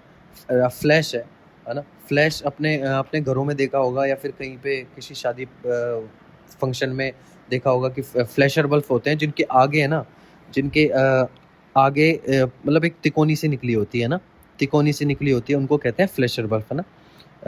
तिकोनी सी निकली होती है और अंदर है ना, एक तो क्या होता है आगे तिकोनी सी और एक पॉइंट होता है, तिकोनी सी होती है और है ना उसके मतलब तिकोनी सी होती है और उसमें आगे अगर आगे एक हल्का सा मतलब सर्किल सा पार्ट होता है, तो वो नहीं होता है जिसमें सिर्फ है ना जो उसका बल्ब का सिरा है आगे आगे से तिकोना होता है ना, तो तिकोना होता है, तो उस है ना उसी को फ्लैशर बल्ब कहते हैं, है ना। इसमें क्या होता है, नियोन गैस से भरा हुआ बल्ब होता है जिसमें बहुत कम मात्रा में हीलियम भी भरी जाती है। इसकी रेटिंग क्या होती है? 5 वाट के आसपास की, 5 वाट तक होती है इसकी रेटिंग, है ना। कि भाई इसमें जो फ्लैशर बल्ब है ना, इसमें नियोन गैस से भरा हुआ होता है, ये है ना, नियोन गैस से भरा हुआ एक बल्ब होता है जिसमें बहुत कम मात्रा में हीलियम भी भरी जाती है और इसकी रेटिंग क्या होती है? 5 वाट इसकी रेटिंग होती है। अगला प्रश्न है, फ्लोरसेंट लैंप्स में नवीनतम प्रकार के दीप कौन सा है ना। फ्लोरसेंट लैंप में नवीनतम प्रकार का दीप कौन सा है ना। तो रैपिड स्टार्ट लैंप है ना। कि भाई फ्लोरसेंट लैंप में, है ना, फ्लोरसेंट लैंप में नवीनतम प्रकार का दीप रैपिड स्टार्ट लैंप है ना। फ्लोरसेंट लैंप में नवीनतम प्रकार का दीप रैपिड स्टार्ट लैंप है। फ्लोरसेंट लैंप की दक्षता इन कैंडलस्टेन लैंप की 3 गुना होती है ना। जो कैंडलस्टेन लैंप होता है ना, इन कैंडलस्टेन लैंप, इनकैंडलसेंट लैंप जो इनकैंडलसेंट लैंप होता है ना इनकैंडलसेंट लैंप की 3 गुना होती है। फ्लोरसेंट लैंप की दक्षता इनकैंडलसेंट लैंप की 3 गुना होती है। इनकी इनर सरफेस को फॉस्फर लेपित रखा जाता है। जो इनकी इनर सरफेस होती है ना, उनमें फॉस्फर लेपित रखा जाता है। इस लैंप में 2.5 mm है ना Hg के दाब पर, मतलब 2.5 mm पारा के दाब पर ऑर्गन गैस, है ना, 2.5 mm Hg के दाब पर ऑर्गन गैस और थोड़ी मात्रा में मरकरी मिलाया जाता है ना। एक बार वापस रिपीट करता हूँ कि भाई जो फ्लोरसेंट लैंप में नवीनतम प्रकार का दीप रैपिड स्टार्ट लैंप होता है। क्या होता है? दीप, है ना, हिंदी में बोले तो है ना दीप रैपिड स्टार्ट लैंप, है ना, किसका? प्रतिदीप्त लैंप या नवी फ्लोरसेंट लैंप का ना। और फ्लोरसेंट लैंप की दक्षता इन कैंडलसेंट लैंप की 3 गुना होती है। इनकी इनर सरफेस को फॉस्फर लेपित रखा जाता है। इस लैंप में 2.5 mm Hg के दाब पर ऑर्गन गैस और थोड़ी मात्रा में मरकरी मिलाया जाता है ना। अगला पॉइंट है, उच्च दाब mercury vapour lamp HPMV lamp की अंदरूनी नली में कौन सी गैस भरी हुई होती है ना। कि भाई उच्च दाब मरकरी वेपर लैंप की अंदरूनी, है ना, HPMV मतलब मरकरी वेपर लैंप की अंदरूनी नली में कौन सी गैस भरी होती है? जो उच्च दाब मरकरी वेपर लैंप होता है ना, उसकी अंदरूनी नली में कौन सी गैस भरी होती है? उसमें कौन सी गैस होती है? उसमें ऑर्गन गैस होती है। उच्च दाब मरकरी वेपर लैंप की अंदरूनी नली में ऑर्गन भरी हुई होती है। मरकरी वेपर लैंप 250 से 500 वाट में बनाए जाते हैं ना। इनकी रेटिंग क्या है? 250 से 500 वाट में बनाए जाते हैं और इनके अंदरूनी नली में ऑर्गन गैस भरी हुई होती है। अगला पॉइंट है, अगला प्रश्न है, उच्च दाब मरकरी वेपर लैंप निम्नलिखित वोल्टेज पर बनाए जाते हैं, है ना। जो उच्च दाब मरकरी वेपर लैंप है वो किससे बनाए जाते हैं? अभी रेटिंग बताई मैंने आपको, वही 250 से 500 वोल्टेज के, है ना, 250 से 500 वाट, है ना, 250 से 500 वोल्टेज नहीं वाट, है ना, 250 से 500 वाट की रेटिंग में बनाए जाते हैं। कौन से लैंप? उच्च दाब मरकरी वेपर लैंप, है ना। पहले वाला प्रश्न भी ऐसा ही था। अगला प्रश्न है, उच्च दाब मरकरी वेपर लैंप में आयनाइजेशन प्रक्रिया किसके द्वारा प्रारंभ की जाती है? भाई उच्च दाब मरकरी वेपर लैंप में जो आयनीकरण प्रक्रिया होती है ना, आयनाइजेशन प्रक्रिया किसके द्वारा प्रारंभ की जाती है? तो ये प्रारंभ की जाती है मुख्य तथा सहायक इलेक्ट्रोड के द्वारा, है ना। उच्च दाब मरकरी वेपर लैंप में आयनीकरण प्रक्रिया मुख्य तथा सहायक इलेक्ट्रोड द्वारा प्रारंभ की जाती है, जिसमें इसमें कठोर कांच का बाह्य बल्ब होता है। इसमें क्या होता है? कठोर कांच का बाह्य बल्ब होता है, जिसके अंदर एक दूसरा बल्ब होता है। दोनों बल्बों के बीच निर्वात पैदा कर दिया जाता है, और भीतरी बल्ब में कैडमियम बोरेट तथा कैडमियम सिलिकेट लेपित टंगस्टन का 2 मुख्य इलेक्ट्रोड होता है ना। एक बार वापस रिपीट करता हूँ कि भाई उच्च दाब मरकरी वेपर लैंप में आयनाइजेशन की प्रक्रिया मतलब आयनीकरण प्रक्रिया, है ना। उच्च दाब मरकरी वेपर लैंप में आयनीकरण प्रक्रिया मुख्य तथा सहायक इलेक्ट्रोड्स द्वारा प्रारंभ की जाती है ना। उच्च दाब मरकरी वेपर लैंप में आयनीकरण प्रक्रिया मुख्य तथा सहायक इलेक्ट्रोड्स द्वारा प्रारंभ की जाती है। इसमें कठोर कांच का बाह्य बल्ब होता है, जिसके अंदर एक दूसरा बल्ब होता है। दोनों बल्बों के बीच निर्वात पैदा कर दिया जाता है। भीतरी बल्ब में कैडमियम बोरेट तथा कैडमियम सिलिकेट लेपित टंगस्टन का 2 मुख्य इलेक्ट्रोड होते हैं, है ना। एक बार वो रिपीट करता हूँ, इंपॉर्टेंट है। उच्च दाब मरकरी वेपर लैंप में आयनीकरण प्रक्रिया मुख्य तथा सहायक इलेक्ट्रोड्स द्वारा प्रारंभ की जाती है। इसमें कठोर कांच का बाह्य बल्ब होता है, जिसके अंदर एक दूसरा बल्ब होता है। दोनों बल्बों के बीच निर्वात पैदा कर दिया जाता है।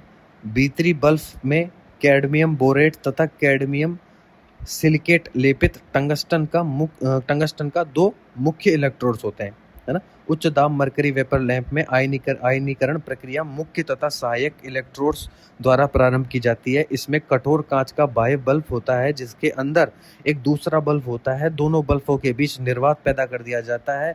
भीतरी बल्ब में कैडमियम बोरेट तथा कैडमियम सिलिकेट लेपित टंगस्टन का 2 मुख्य इलेक्ट्रोड्स होते हैं। मतलब जो इंपॉर्टेंट पर्सन है उसको 3-4 बार रिपीट करने से क्या वो याद हो जाता है, मेमोरी में सेट हो जाता है ना। अगला प्रश्न है, नियोन साइन नली के प्रचालन के लिए आवश्यक वोल्टता निर्भर करती है। जो नियोन साइन नली के प्रचालन ट्यूब है ना, उसके प्रचालन के लिए आवश्यक वोल्टता किस पर निर्भर करती है? वही नली की लंबाई पर, है ना। नियोन साइन नली के प्रचालन के लिए आवश्यक वोल्टता नली के लंबाई पर निर्भर करती है।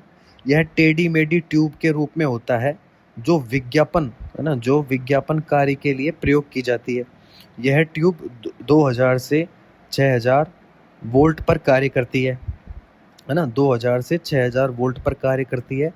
ट्यूब की प्रति मीटर लंबाई के लिए, है ना, ट्यूब की प्रति मीटर लंबाई के लिए 900 से 1000 वोल्ट की आवश्यकता होती है ना। नियोन साइन नली के प्रचालन के लिए आवश्यक वोल्टता नली के लंबाई पर निर्भर करती है। यह टेढ़ी मेढ़ी ट्यूब के रूप में होता है, जो विज्ञापन कार्यों के लिए इसका प्रयोग किया जाता है। यह ट्यूब 2000 से 6000 वोल्ट पर कार्य करती है।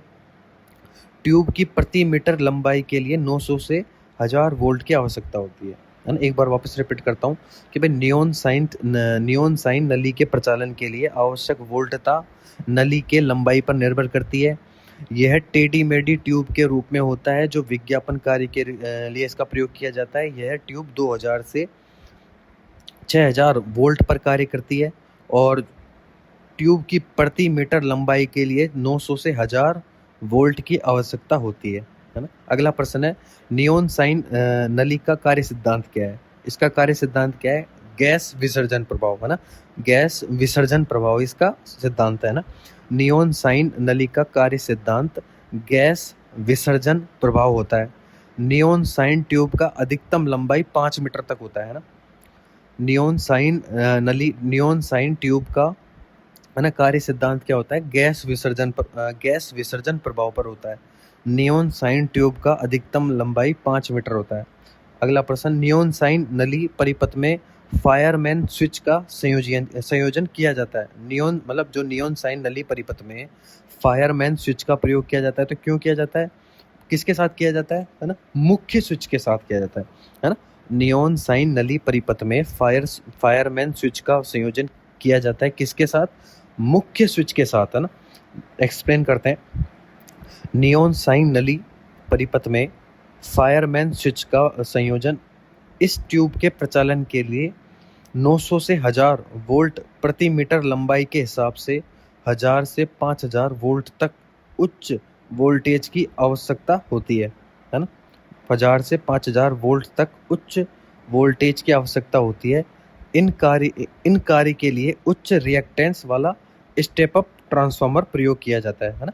एक बार रिपीट करते हैं। नियॉन साइन नली परिपथ में फायरमैन स्विच का संयोजन इस ट्यूब के प्रचालन के लिए 900 से 1000 वोल्ट प्रति मीटर लंबाई के हिसाब से, है ना, लंबाई के हिसाब से 1000 से 5000 वोल्ट तक उच्च वोल्टेज की आवश्यकता होती है ना। 1000 से 5000 वोल्टेज तक उच्च वोल्टेज की आवश्यकता होती है। इन कार्य के लिए उच्च रिएक्टेंस वाला स्टेप अप ट्रांसफार्मर प्रयोग किया जाता है ना। इन कार्य के लिए उच्च रिएक्टेंस वाला स्टेप अप ट्रांसफार्मर प्रयोग किया जाता है। अगला प्रश्न है, नियॉन साइन नली द्वारा उत्पन्न प्रकाश का रंग निर्भर करता है ना। नियॉन साइन नली द्वारा, है ना, नियॉन साइन नली द्वारा उत्पन्न प्रकाश का रंग निर्भर करता है, किस पर निर्भर करता है, तो वही है ना, किस पर निर्भर करता है, नली में भरी जो गैस है ना उस पर निर्भर करता है। नियॉन साइन नली द्वारा उत्पन्न प्रकाश का रंग नली में भरी गई गैस पर निर्भर करता है। नियॉन साइन ट्यूब के द्वारा विभिन्न रंग का प्रकाश उत्पन्न करने के लिए विभिन्न निष्क्रिय गैस का मिश्रण प्रयोग किए जाते हैं, है ना। एक बार रिपीट करते हैं। नियॉन साइन, है ना, नियॉन साइन नली द्वारा, है ना, नियॉन साइन नली द्वारा उत्पन्न प्रकाश का रंग नली से भरी गई गैस पर निर्भर करता है ना। नियॉन साइन नली द्वारा उत्पन्न प्रकाश का रंग नली से भरी गई गैस पर निर्भर करता है ना। नियॉन साइन नली द्वारा उत्पन्न प्रकाश का रंग नली से भरी गई गैस पर निर्भर करता है। नियॉन साइन ट्यूब के द्वारा विभिन्न रंग का प्रकाश उत्पन्न करने के लिए विभिन्न निष्क्रिय गैस मिश्रण प्रयोग किए जाते हैं, है ना। नियॉन साइन ट्यूब के द्वारा विभिन्न रंग का प्रकाश उत्पन्न करने के लिए विभिन्न निष्क्रिय गैस प्रयोग किए जाते हैं ना, गैस का मिश्रण प्रयोग किए जाते हैं। अगला प्रश्न है, नियॉन साइन नली के 12 mm व्यास में से प्रवाहित होने वाली धारा कितनी होती है ना। नियॉन साइन नली के 12 mm व्यास में से प्रवाहित होने वाली धारा कितनी होती है, तो धारा होती है 20 मिली एम्पियर, है ना। नियॉन साइन नली के 12 mm व्यास में से प्रवाहित होने वाली धारा 20 मिली एम्पियर होती है। अगला प्रश्न है, 10 वोल्ट, है ना, 10 वोल्ट 100 मिली एम्पियर अंकन के 25 बल्ब श्रेणी क्रम में 250 वोल्ट स्रोत के आर पार संयोजित किए गए हैं, है ना। प्रत्येक बल्ब में से प्रवाहित होने वाली धारा होगी, है ना, कि भाई 10 वोल्ट, है ना, 10 वोल्ट 100 मिली एम्पियर अंकन के, है ना, 10 वोल्ट 100 मिली एम्पियर अंकन के, है ना, 10 वोल्ट 100 मिली एम्पियर अंकन के 25 बल्ब, है ना, 25 बल्ब श्रेणी क्रम में, है ना, श्रेणी क्रम में 250 वोल्ट स्रोत के आर पार संयोजित किए गए हैं, है ना।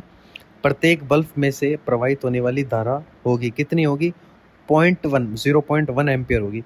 प्रत्येक बल्ब में से प्रवाहित धारा 0.1 एम्पियर होगी, क्योंकि सभी बल्ब श्रेणी क्रम में संयोजित किया गया है और श्रेणी क्रम में धारा समान होती है, अर्थात, है ना। अब 100 मिली एम्पियर दे रखा है, तो वही 100 × 10⁻³ करेंगे ना। 100 मिली एम्पियर दे रखा है, तो 100 मिली एम्पियर का मतलब 10⁻³ तो 100 × 10⁻³ तो वो आ गया ना 0.1, है ना। तो 0.1 एम्पियर आ गया, तो श्रेणी में धारा बराबर होती है, तो 100 मिली एम्पियर बराबर 0.1 एम्पियर, है ना। तो प्रत्येक बल्ब में से प्रवाहित धारा 0.1 एम्पियर होगी। अगला प्रश्न है, क्योंकि सब श्रेणी में क्रम में जुड़े हुए हैं। अगला प्रश्न है, यदि 100 वाट 250 वोल्ट अंकन के, है ना, 100 वाट 250 वोल्ट अंकन के दो बल्ब को 250 वोल्ट स्रोत के श्रेणी क्रम में संयोजित कर दिया जाए तो, है ना, कर दिया जाए तो उन वो कैसा प्रकाश पैदा करेंगे, है ना, वो किस किस तरह का प्रकाश पैदा करेंगे कि यदि 100 वाट 250 वोल्ट, है ना, 100 वाट और 250 वोल्ट किस में जोड़ा है, इनको श्रेणी क्रम में जोड़ा है ना। 100 वाट 250 वोल्ट अंकन के दो बल्ब 250 वोल्ट स्रोत के श्रेणी क्रम में संयोजित कर दिए जाए, है ना। तो दोनों बल्ब क्या मंद प्रकाश देंगे, है ना। क्यों? क्योंकि 100 वाट है और मतलब अगर धारा निकालनी है अपन को तो P इजिकल टू VI होता है, तो I इजिकल टू क्या हो गया, P अपॉन V हो गया। P इजिकल टू VI होता है तो I is equal to P upon V हो गया। तो पावर 100 है, 100/250 तो कितनी आ गई, 0.4 एम्पियर, है ना। तो धारा तो कितने आ गई ना, मंद प्रकाश देंगे, 0.4 एम्पियर की धारा प्रवाहित होगी और दोनों क्या मंद प्रकाश में देंगे। और तभी अपन, है ना, घरों में सब चीज समांतर में लगाते हैं जिससे ज्यादा प्रकाश हो देगी। अगला प्रश्न है, एक 250 वोल्ट के बल्ब का 250 वोल्ट के बल्ब का गर्म प्रतिरोध 625 ओम है तो उसका धारा अंकन कितने एम्पियर तथा वोल्टेज अंकन कितने वाट होगा, है ना। एक 250 वोल्टेज के बल्ब का गर्म प्रतिरोध 625 ओम है तो उसका धारा अंकन कितने एम्पियर तथा वोल्टेज अंकन कितने वाट का होगा। तो निकाल देंगे, V is equal to I R से पहले करंट निकालेंगे। तो 250 वोल्टेज है और 625 ओम है, तो 250 बटे आई इजिकल टू 250 बटे 625 कितना आ गया, 0.4 एम्पियर आ गया, है ना। 0.4 एम्पियर अपने पास क्या आ गई, करंट आ गई। तो अपन को क्या निकालना है, वोल्टेज निकालना है, मतलब शक्ति निकालनी है। तो P is equal to I square into R, P is equal to I square into R. तो आई स्क्वायर का मतलब 0.4 इंटू 0.4 इंटू आर मतलब 625, तो कितना आ गया, 100 वाट आ गया, है ना। 100 वाट की अपनी शक्ति आ गई, पावर आ गई, 100 वाट की पावर आ गई। एक अगला प्रश्न है, एक फ्लोरेसेंट लैंप जलता बुझता है, दीप को क्यों तुरंत बदलना चाहिए भाई, है ना, कि भाई एक बंद कर देना, क्यों बंद कर देना चाहिए कि भाई एक फ्लोरेसेंट लैंप जलता बुझता है तो उसको क्यों बंद कर देना चाहिए, नहीं तो अगर बंद नहीं करेंगे तो वो खराब हो जाएगा, फूक जाएगा, है ना। कि भाई एक फ्लोरेसेंट लैंप जलता और बुझता है ना, और उसको इस कंडीशन में उसको तुरंत बंद कर देना चाहिए। क्यों? क्योंकि अगर नहीं करेंगे तो वो तुरंत फूक जाएगा। अगला प्रश्न, एक प्रतिदीप्त, है ना, मतलब एक फ्लोरेसेंट लैंप की चौक कुंडली शॉर्ट सर्किट हो गई तो इसका क्या परिणाम होगा। भाई शॉर्ट सर्किट हो गई तो जो, है ना, शॉर्ट सर्किट हो गई मतलब मेन चौक उसका जो शॉर्ट सर्किट हो गया, तो अब हम जैसे उसको चालू करेंगे तो चौक अवेलेबल ही नहीं है, चौक शॉर्ट सर्किट हो गया। तो शॉर्ट सर्किट हो गया तो जैसे उसको चालू करेंगे तो ज़्यादा, है ना, तो वो जो खराब हो जाएगा लैंप अपना, फूक जाएगा। कि भाई एक फ्लोरेसेंट लैंप की चौक कुंडली शॉर्ट सर्किट हो जाए तो ट्यूब को पुनः चालू करने पर उस तुरंत फूक जाएगा वो, है ना। और चौक क्या होता है, चौक एक उच्च, है ना, चौक एक उच्च इंडक्टिव रिएक्टेंस वाला इंडक्टर होता है ना। चौक क्या होता है, एक हाई इंडक्टिव रिएक्टेंस वाला इंडक्टर होता है जिसे लोह पत्तियों से निर्मित क्रोड पर तांबे का इनेमल्ड तार लपेटकर तैयार किया जाता है। एसी परिपथ में संयोजित किए जाने पर यह पर्याप्त मात्रा में वोल्टेज घटाता है और परिपथ की विद्युत धारा के मान नियंत्रित रखता है ना। परिपथ की विद्युत धारा के मान नियंत्रित रखता है ना। कि भाई इस चौक क्या है ना, चौक एक उच्च इंडक्टिव रिएक्टेंस वाला इंडक्टर होता है जिसे लो पत्तियों से निर्मित क्रोड पर तांबे का इनेमल्ड तार लपेटकर तैयार किया जाता है। एसी परिपथ में संयोजित किए जाने पर यह पर्याप्त मात्रा में वोल्टेज घटाता है ना, और परिपथ की विद्युत धारा के मान को नियंत्रित रखता है ना। करंट को कांस्टेंट रखता है और वोल्टेज को, है ना, वोल्टेज को पर्याप्त मात्रा में वोल्टेज को घटाता है ना। अगला प्रश्न है, गैस विसर्जन लैंप कुछ समानांतर के बाद पूर्ण प्रदीप्त से जलते हैं। निम्नलिखित लैंप्स में से किस लैंप में अन्य की अपेक्षा अधिक समय देरी पैदा होती है ना।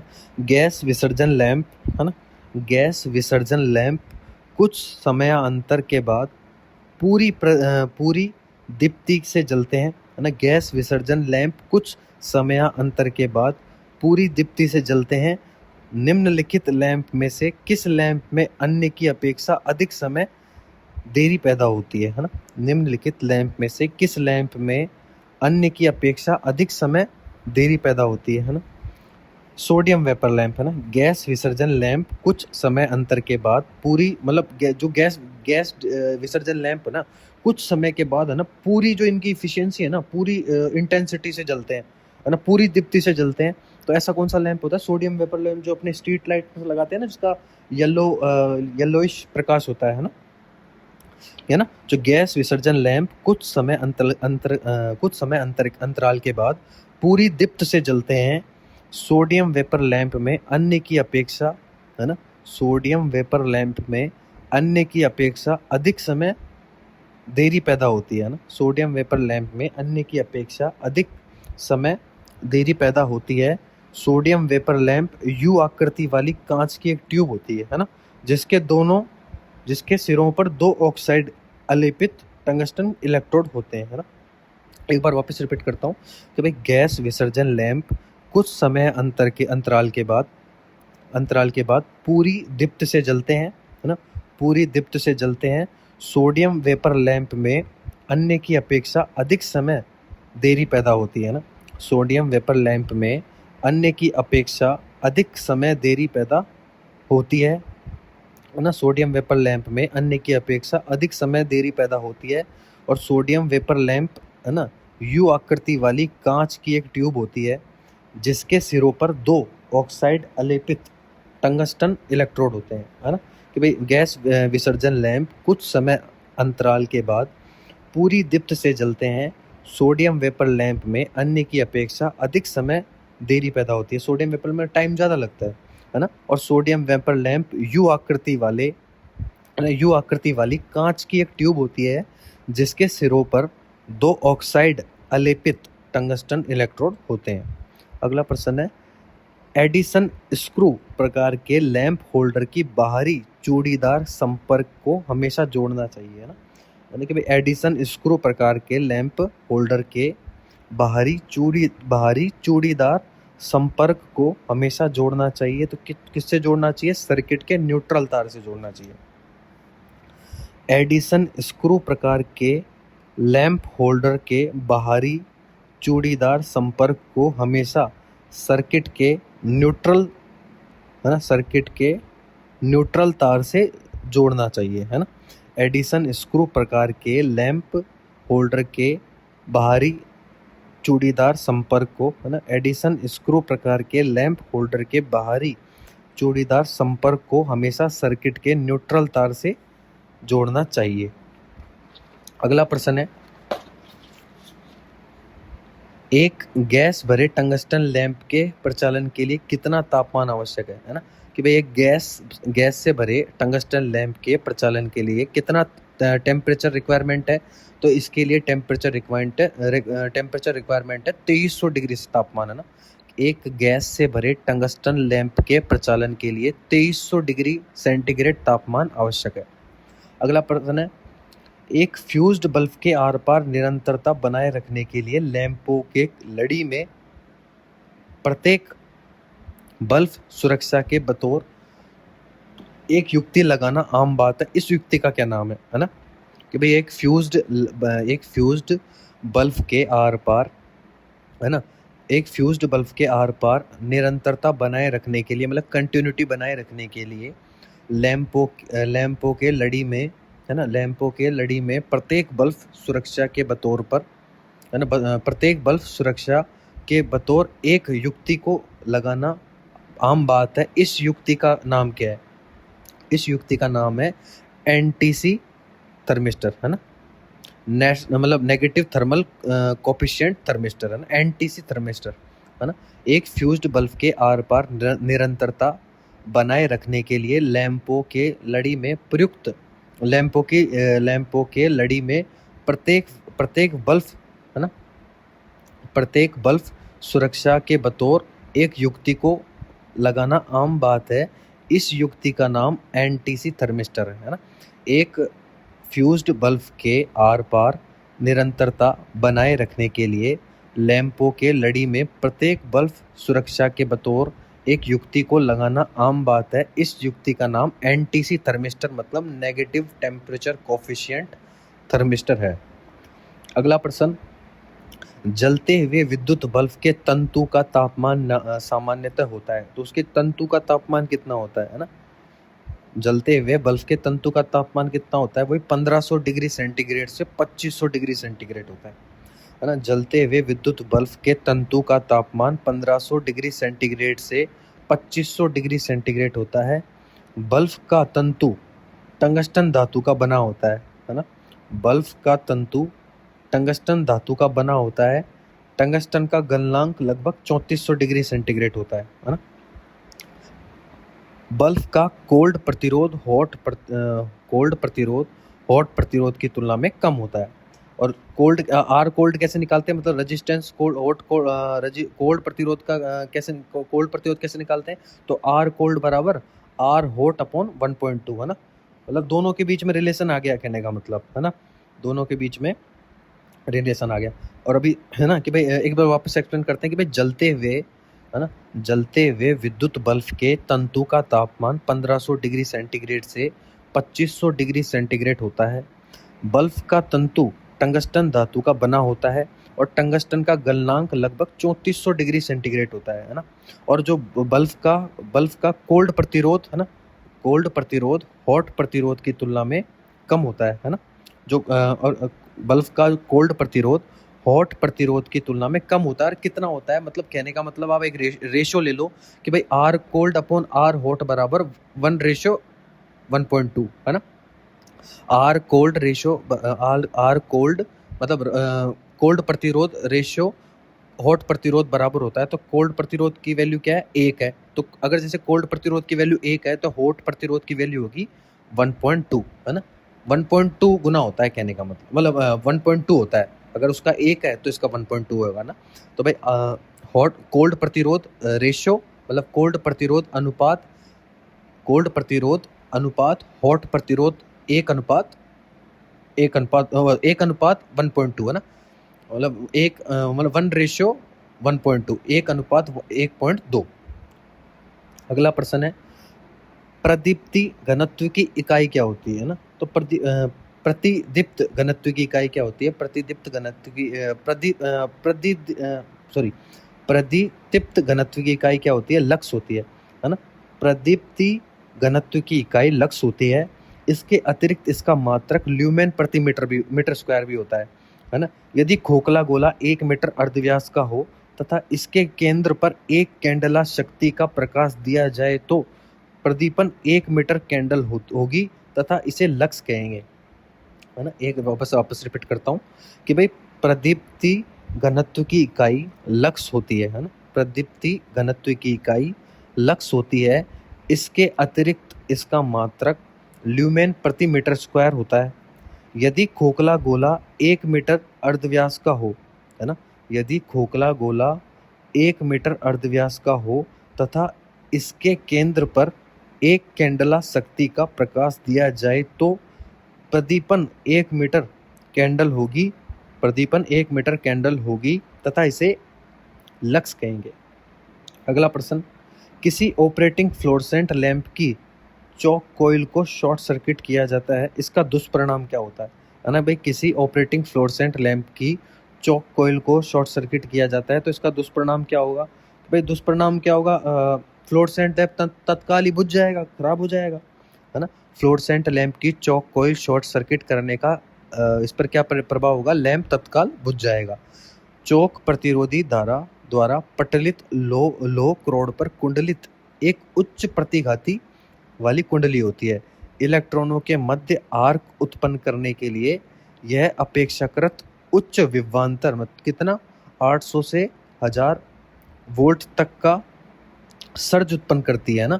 एक बार वापस रिपीट करता हूँ कि भाई फ्लोरेसेंट लैंप की चौक कॉइल शॉर्ट सर्किट हो जाए तो ये लैंप तत्काल बुझ जाएगा, खराब हो जाएगा। चौक क्या करती है भाई? चौक क्या होती है, किसकी बनी होती है? चौक विद्युत रोधी तार द्वारा पटलित लेमिनेटेड है ना? लो पटलित मतलब लेमिनेटेड है ना? चौक विद्युत रोधी तार द्वारा पटलित लोह क्रोड पर कुंडलित एक उच्च प्रतिघात वाली कुंडली होती है। इलेक्ट्रॉनों के मध्य आर्क उत्पन्न करने के लिए यह अपेक्षाकृत उच्च विभवांतर कितना 800 से 1000 वोल्ट तक का सर्ज उत्पन्न करता है। अगला प्रश्न है, एक high pressure mercury vapour lamp है ना कितने ल्यूमेन प्रति वॉट उत्पन्न करता है? तो ये करता है 50 ल्यूमेन प्रति वॉट, है ना। कि एक उच्च दाब मरकरी वेपर लैंप की दक्षता कितनी होती है, मतलब उसकी दक्षता होती है 50 ल्यूमेन प्रति वॉट, है ना। कि एक high pressure mercury vapour lamp की दक्षता 50 ल्यूमेन प्रति वॉट होती है ना। 50 ल्यूमेन प्रति वॉट होती है।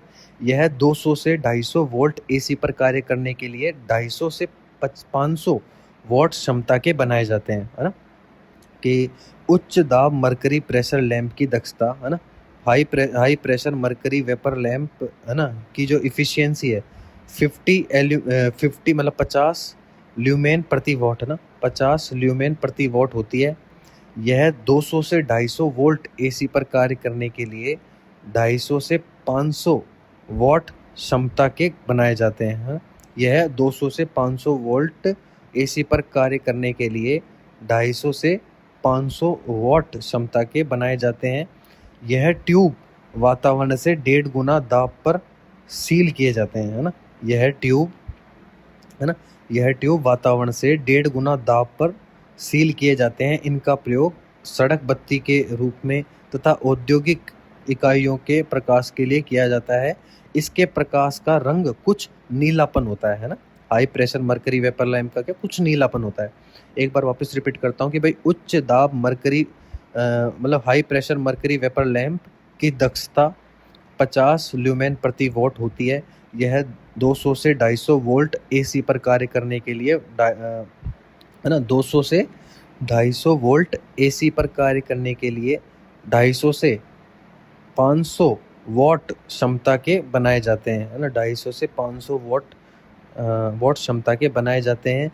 यह ट्यूब वातावरण से 1.5 गुना दाब पर सील किए जाते हैं, है ना। यह ट्यूब वातावरण से 1.5 गुना दाब पर सील किए जाते हैं। इसका प्रयोग सड़क बत्ती के रूप में तथा औद्योगिक इकाइयों के प्रकाश के लिए किया जाता है। इनके प्रकाश का रंग कुछ नीलापन, है ना, जैसा होता है ना, कुछ नीलापन के लिए होता है। अगला प्रश्न है, फ्लोरेसेंट ट्यूब सर्किट से जुड़ा ब्लास्ट निम्नलिखित में से कौन सा कार्य करता है ना। फ्लोरेसेंट ट्यूब में लगे ब्लास्ट का कार्य शुरुआत में दी गई वोल्टेज को उच्च करना तथा परिपथ में कार्यशील वोल्टेज को बढ़ाना, है ना। फ्लोरेसेंट ट्यूब में ब्लास्ट का कार्य शुरुआत में दी गई वोल्टेज को उच्च करना तथा परिपथ में कार्यशील वोल्टेज को, है ना, परिपथ में कार्यशील वोल्टेज को बढ़ाना, है ना। शुरुआत में दी गई वोल्टेज को उच्च करना तथा परिपथ में कार्यशील वोल्टेज को बढ़ाना। अगला प्रश्न है, एचआरसी फ्यूज का फ्यूजिंग घटक क्या होता है ना। एचआरसी फ्यूज का फ्यूजिंग घटक क्या होता है? तो इसका फ्यूजिंग घटक होता है 1.1, है ना। फ्यूजिंग फैक्टर मतलब, है ना, न्यूनतम प्रगलन द्वारा निर्धारित धारा के अनुपात को प्रगलन घटक कहते हैं, मतलब फ्यूजिंग फैक्टर कहते हैं, है ना। न्यूनतम प्रगलन धारा तथा निर्धारित धारा के अनुपात को प्रगलन घटक कहते हैं, मतलब फ्यूजिंग फैक्टर कहते हैं। न्यूनतम प्रगलन धारा तथा निर्धारित धारा के अनुपात को प्रगलन घटक मतलब फ्यूजिंग फैक्टर कहते हैं, जिसका मान क्या होता है? फ्यूजिंग फैक्टर बराबर न्यूनतम प्रगलन द्वारा बटे निर्धारित धारा, न्यूनतम प्रगलन धारा बटे निर्धारित धारा और ग्रेटर देन 1, है ना। एचआरसी फ्यूज का फ्यूजिंग फैक्टर होता है 1.1, है ना। और इनकी जो विदारक क्षमता है वो 66 kV से 500 MVA तक होती है ना। जो एचआरसी फ्यूज का फ्यूजिंग फैक्टर 1.1 होता है। इसकी विदारक क्षमता 66 kV से 500 MVA तक होती है ना। अगला प्रश्न है, इंडिकेटर लैंप के पास डैश होंगे, है ना। जो अपना इंडिकेटर लैंप के पास डैश होंगे, जो इंडिकेटर लैंप के पास क्या होंगे? फेज और न्यूट्रल कनेक्शन होंगे, है ना। इंडिकेटर लैंप जो किसी भी परिपथ में सप्लाई होने पर जलता है। जो इंडिकेटर लैंप होता है ना, वो क्या इंडिकेट करता है ना, कि भाई इंडिकेटर लैंप जो किसी भी परिपथ में सप्लाई होने पर जलता है, अर्थात यह सप्लाई होने का निर्देश करता है, वही इंडिकेटिंग करता है, निर्देश देता है। उसमें फेज और न्यूट्रल दोनों कनेक्शन होते हैं, है ना। इंडिकेटर लैंप जो किसी भी परिपथ में सप्लाई होने पर, है ना, इंडिकेटर लैंप जो किसी भी परिपथ में सप्लाई होने पर जलता है ना, सप्लाई होने पर जलता है, अर्थात यह सप्लाई होने का निर्देश देता है ना, अर्थात यह सप्लाई होने का, है ना, अर्थात यह सप्लाई होने का निर्देश देता है, इंडिकेट करता है। और इसमें फेज और न्यूट्रल दोनों कनेक्शन होते हैं, है ना। अब कुछ पॉइंट्स हैं, उन्हें भी डिस्कस करते हैं, है ना। पहला पॉइंट है विकिरण। एग्जाम के पॉइंट ऑफ व्यू से कुछ पॉइंट्स हैं, उनको भी डिस्कस करते हैं ना। अगला पॉइंट्स है, पहला पॉइंट है विकिरण दक्षता होती है किसी प्रकाशीय पिंड की। विकिरण दक्षता का फॉर्मूला क्या है एक तरीके से, तो विकिरण दक्षता बराबर विकिरण ऊर्जा प्रकाशिकीय अपॉन संपूर्ण विकिरित ऊर्जा इंटू 100, है ना। विकिरण दक्षता बराबर विकिरित ऊर्जा प्रकाशिकीय अपॉन संपूर्ण विकिरित ऊर्जा इंटू 100। अगला पॉइंट है उच्च तथा प्रकाश जिन्हें विकिरण ऊर्जा कहते हैं, ये ऊर्जा किस रूप में गमन करती है ना, ऊष्मा, है ना, कि भाई ऊष्मा तथा प्रकाश जिन्हें विकिरण ऊर्जा कहते हैं ना, ऊष्मा तथा प्रकाश जिन्हें विकिरण ऊर्जा कहते हैं, ये ऊर्जा किस रूप में गमन करती है, तो ये किस में करती है, विद्युत चुंबकीय तरंगों के रूप में गमन करती है। कौन सी, ऊष्मा और प्रकाश, विकिरण, है ना। अगला पॉइंट है विकिरण ऊर्जा विद्युत चुंबकीय तरंगों के रूप में कार्य करती है या गमन करती है, इनकी गति क्या होती है, वही प्रकाश की गति कितनी होती है, 3 × 10⁸ मीटर पर सेकंड, तो वही गति इनकी होगी, है ना। तो विकिरण ऊर्जा विद्युत ऊर्जा तरंगों के रूप में कार्य करती है, गमन करती है, इनकी गति 3 × 10⁸ मीटर पर सेकंड, है ना, 3 × 10⁸ मीटर पर सेकंड। अगला पॉइंट है किसी गोले के पृष्ठ द्वारा अपने केंद्र बिंदु पर निर्मित कोण को कहते हैं घन कोण कहते हैं। अब घन कोण का मात्रक क्या है, घन कोण का मानक है स्टेरेडियन, है ना। अगला पॉइंट है ज्योति फ्लक्स, है ना, ज्योति तीव्रता, है ना, ज्योति फ्लक्स का मात्रक क्या है, ल्यूमेन प्रति सेकंड, है ना, ज्योति फ्लक्स का मात्रक ल्यूमेन प्रति सेकंड। अगला पॉइंट है किसी रिक्त गोले में प्रदीपन व ज्योति तीव्रता तथा गोले के अर्धव्यास से संबंध होता है, तो E = I/R² होता है ना, कि भाई किसी रक्त गोले में प्रदीपन व ज्योति तीव्रता तथा गोले के अर्धव्यास से संबंध होता है, तो E = I/R²। अगला पॉइंट है चौंध अथवा ग्लेयर है ना, चौंध तथा ग्लेयर क्या है, तीव्र प्रकाश और चमक, है। चौंध आती है ना, तो तीव्र प्रकाश या चमक है। अगला पॉइंट है व्यर्थ प्रकाश गुणांक, है ना, व्यर्थ प्रकाश गुणांक प्रकाश योजनाओं में चौरस समतल क्षेत्रों के लिए, इसके लिए मान क्या होता है ना, कि भाई व्यर्थ प्रकाश गुणांक प्रकाश योजना में चौरस समतल क्षेत्रों के लिए का मान क्या होता है, 1.2 होता है। अगला पॉइंट है परावर्तन गुणांक का मान होता है सदैव एक से कम होता है, एकांक से कम होता है ना, परावर्तन गुणांक का मान, है ना, सदैव एकांक से कम होता है। अगला पॉइंट है ल्यूमिनस फ्लक्स की इकाई क्या होती है ना, ल्यूमिनस फ्लक्स की इकाई ल्यूमेन होती है। एक लक्स किसके तुल्य है, तो एक लक्स 1 ल्यूमेन प्रति मीटर स्क्वायर के तुल्य है। भवनों में सामान्यतः प्रदीपन स्तर क्या रखा जाता है, 100 से 140 ल्यूमेन प्रति मीटर स्क्वायर रखा जाता है। भवनों में सामान्य प्रदीपन स्तर कितना रखा जाता है, तो 100 से लेकर 140 ल्यूमेन प्रति 100 से लेकर 140 ल्यूमेन प्रति मीटर स्क्वायर रखा जाता है। अगला पॉइंट है प्रकाश स्रोत की उत्सर्जन क्षमता निर्भर करती है ना, जो प्रकाश स्रोत की उत्सर्जन क्षमता निर्भर करती है, तो स्रोत के ताप पर निर्भर करती है ना। प्रकाश स्रोत की उत्सर्जन क्षमता निर्भर करती है, तो किस पर निर्भर करती है, स्रोत के ताप पर निर्भर करती है ना। प्रकाश स्रोत की उत्सर्जन क्षमता निर्भर करती है, तो स्रोत के ताप पर निर्भर करती है। अगला पॉइंट है कैंडेला मात्रक है किसका है, ल्यूमिनस तीव्रता का, है ना, कैंडेला, है ना, कैंडेला मात्रक है ल्यूमिनस तीव्रता का मात्रक, कैंडेला मात्रक है ल्यूमिनस तीव्रता का, है ना। अगला पॉइंट है किस कार्य में, है ना, किस कार्य में प्रदीपन स्तर, है ना, किस कार्य में प्रदीपन स्तर उच्चतम आवश्यक है ना, किस कार्य में प्रदीपन स्तर स्तर उच्चतम आवश्यक है। तो ड्राइंग कला कक्ष में, है ना, किस कार्य में प्रदीपन किस कार्य में प्रदीपन स्तर उच्चतम आवश्यक है। तो ड्राइंग कला कक्ष में, है ना। अगला पॉइंट है किसी स्थान पर समान प्रदीपन हेतु स्पेस ऊंचाई का अनुपात उचित होना चाहिए, है ना। किसी स्थान पर समान प्रदीपन हेतु स्पेस ऊंचाई का अनुपात उचित होना चाहिए, है ना। किसी स्थान पर समान प्रदीपन हेतु स्पेस ऊंचाई, है ना, स्पेस ऊंचाई का अनुपात उचित होना चाहिए, है ना। किसी स्थान पर समान प्रदीपन हेतु स्पेस ऊंचाई का अनुपात उचित होना चाहिए। अगला पॉइंट है तंतु लैंप में प्रकाश की जाने वाली गैस, है ना। तंतु लैंप में प्रकाश की जाने वाली गैस कौन सी है ना। तंतु लैंप में प्रकाश की जाने वाली गैस नाइट्रोजन या ऑर्गन, दो या दोनों का मिश्रण। नाइट्रोजन या ऑर्गन या दोनों का मिश्रण। तंतु गैस में प्रयुक्त की जाने वाली गैस नाइट्रोजन या ऑर्गन या दोनों का मिश्रण। अगला पॉइंट है टंगस्टन तंतु लैंप की आउटपुट निर्भर करती है। तो किस पर निर्भर करती है? तंतु के ताप पर निर्भर करती है ना। टंगस्टन तंतु लैंप की आउटपुट मतलब निर्गत निर्भर करती है तंतु के ताप पर। अगला पॉइंट है कार्बन ऑर्क लैंप का उपयोग किया जाता है ना। कार्बन जो ऑर्क लैंप है ना, कार्बन ऑर्क लैंप का प्रयोग कहाँ किया जाता है? तो फिल्म प्रोजेक्टर में, है ना। कार्बन ऑर्क लैंप का उपयोग कहाँ किया जाता है? फिल्म प्रोजेक्टर में, है ना।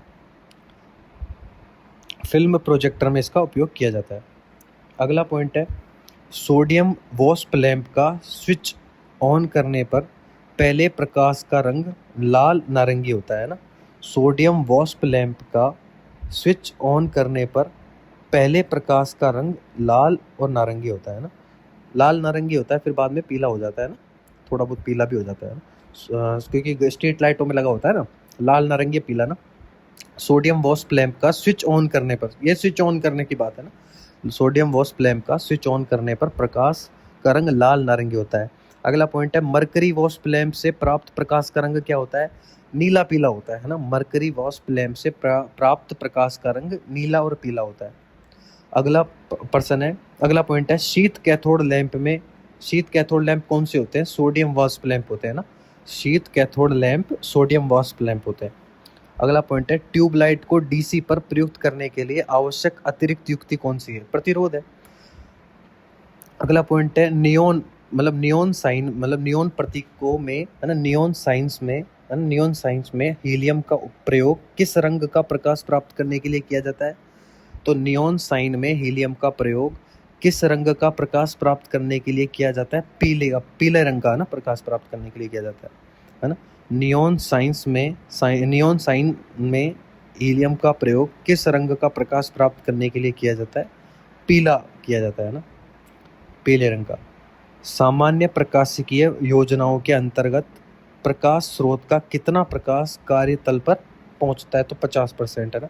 सामान्य प्रकाशिकीय योजनाओं के अंतर्गत प्रकाश स्रोत का कितना प्रकाश कार्यतल पर पहुंचता है? प्रकाश 50% है ना। सामान्य प्रकाशिकीय योजनाओं के अंतर्गत प्रकाश स्रोत का कितना प्रकाश कार्यतल पर पहुंचता है? तो 50% पहुंचता है। अगला पॉइंट है लैंपों की आरोपण, है ना। लैंपों की आरोपण ऊंचाई कार्यतल से कितनी ऊंचाई से कम नहीं रखा जाता है ना। लैंपों की जो आरोपण ऊंचाई है कार्यतल से कितनी ऊंचाई से कम नहीं रखा जा सकता? तो 2.5 मीटर के आसपास, है ना। भाई जो लैंपों की आरोपण ऊंचाई कार्यतल से कितनी ऊंचाई से कम नहीं रखा जा सकता? 2.5 mm है ना, 2.5 मीटर है ना। अगला प्रश्न, अगला पॉइंट है प्रकाशिकी योजनाओं के लिए SHR का मान SHR का मान प्राय कितना होना चाहिए? 1 तथा 5 के बीच होना चाहिए। अगला पॉइंट है विद्युत विसर्जन लैंप का उदाहरण पारद वॉस्प लैंप, है ना। विद्युत लैंप का उदाहरण क्या है? पारद, है ना, पारा वॉस्प लैंप, है ना, इसका उदाहरण विद्युत विसरण लैंप का। मरकरी वॉस्प लैंप, है ना। अगला पॉइंट है कि सभी विद्युत प्रकाश के स्रोत किस प्रकार की किस प्रकार की विद्युत में समान रूप से कार्य करते हैं? एसी व डीसी, है ना। सभी विद्युत प्रकाश के स्रोत किस प्रकार की विद्युत में समान रूप से कार्य करते हैं? एसी व डीसी में ना। गुच्छित तंतुओं का, है ना, गुच्छित तंतुओं का प्रयोग प्रोजेक्टर लैंपों में होता है ना। गुच्छित तंतुओं का प्रयोग प्रोजेक्टर लैंपों में होता है।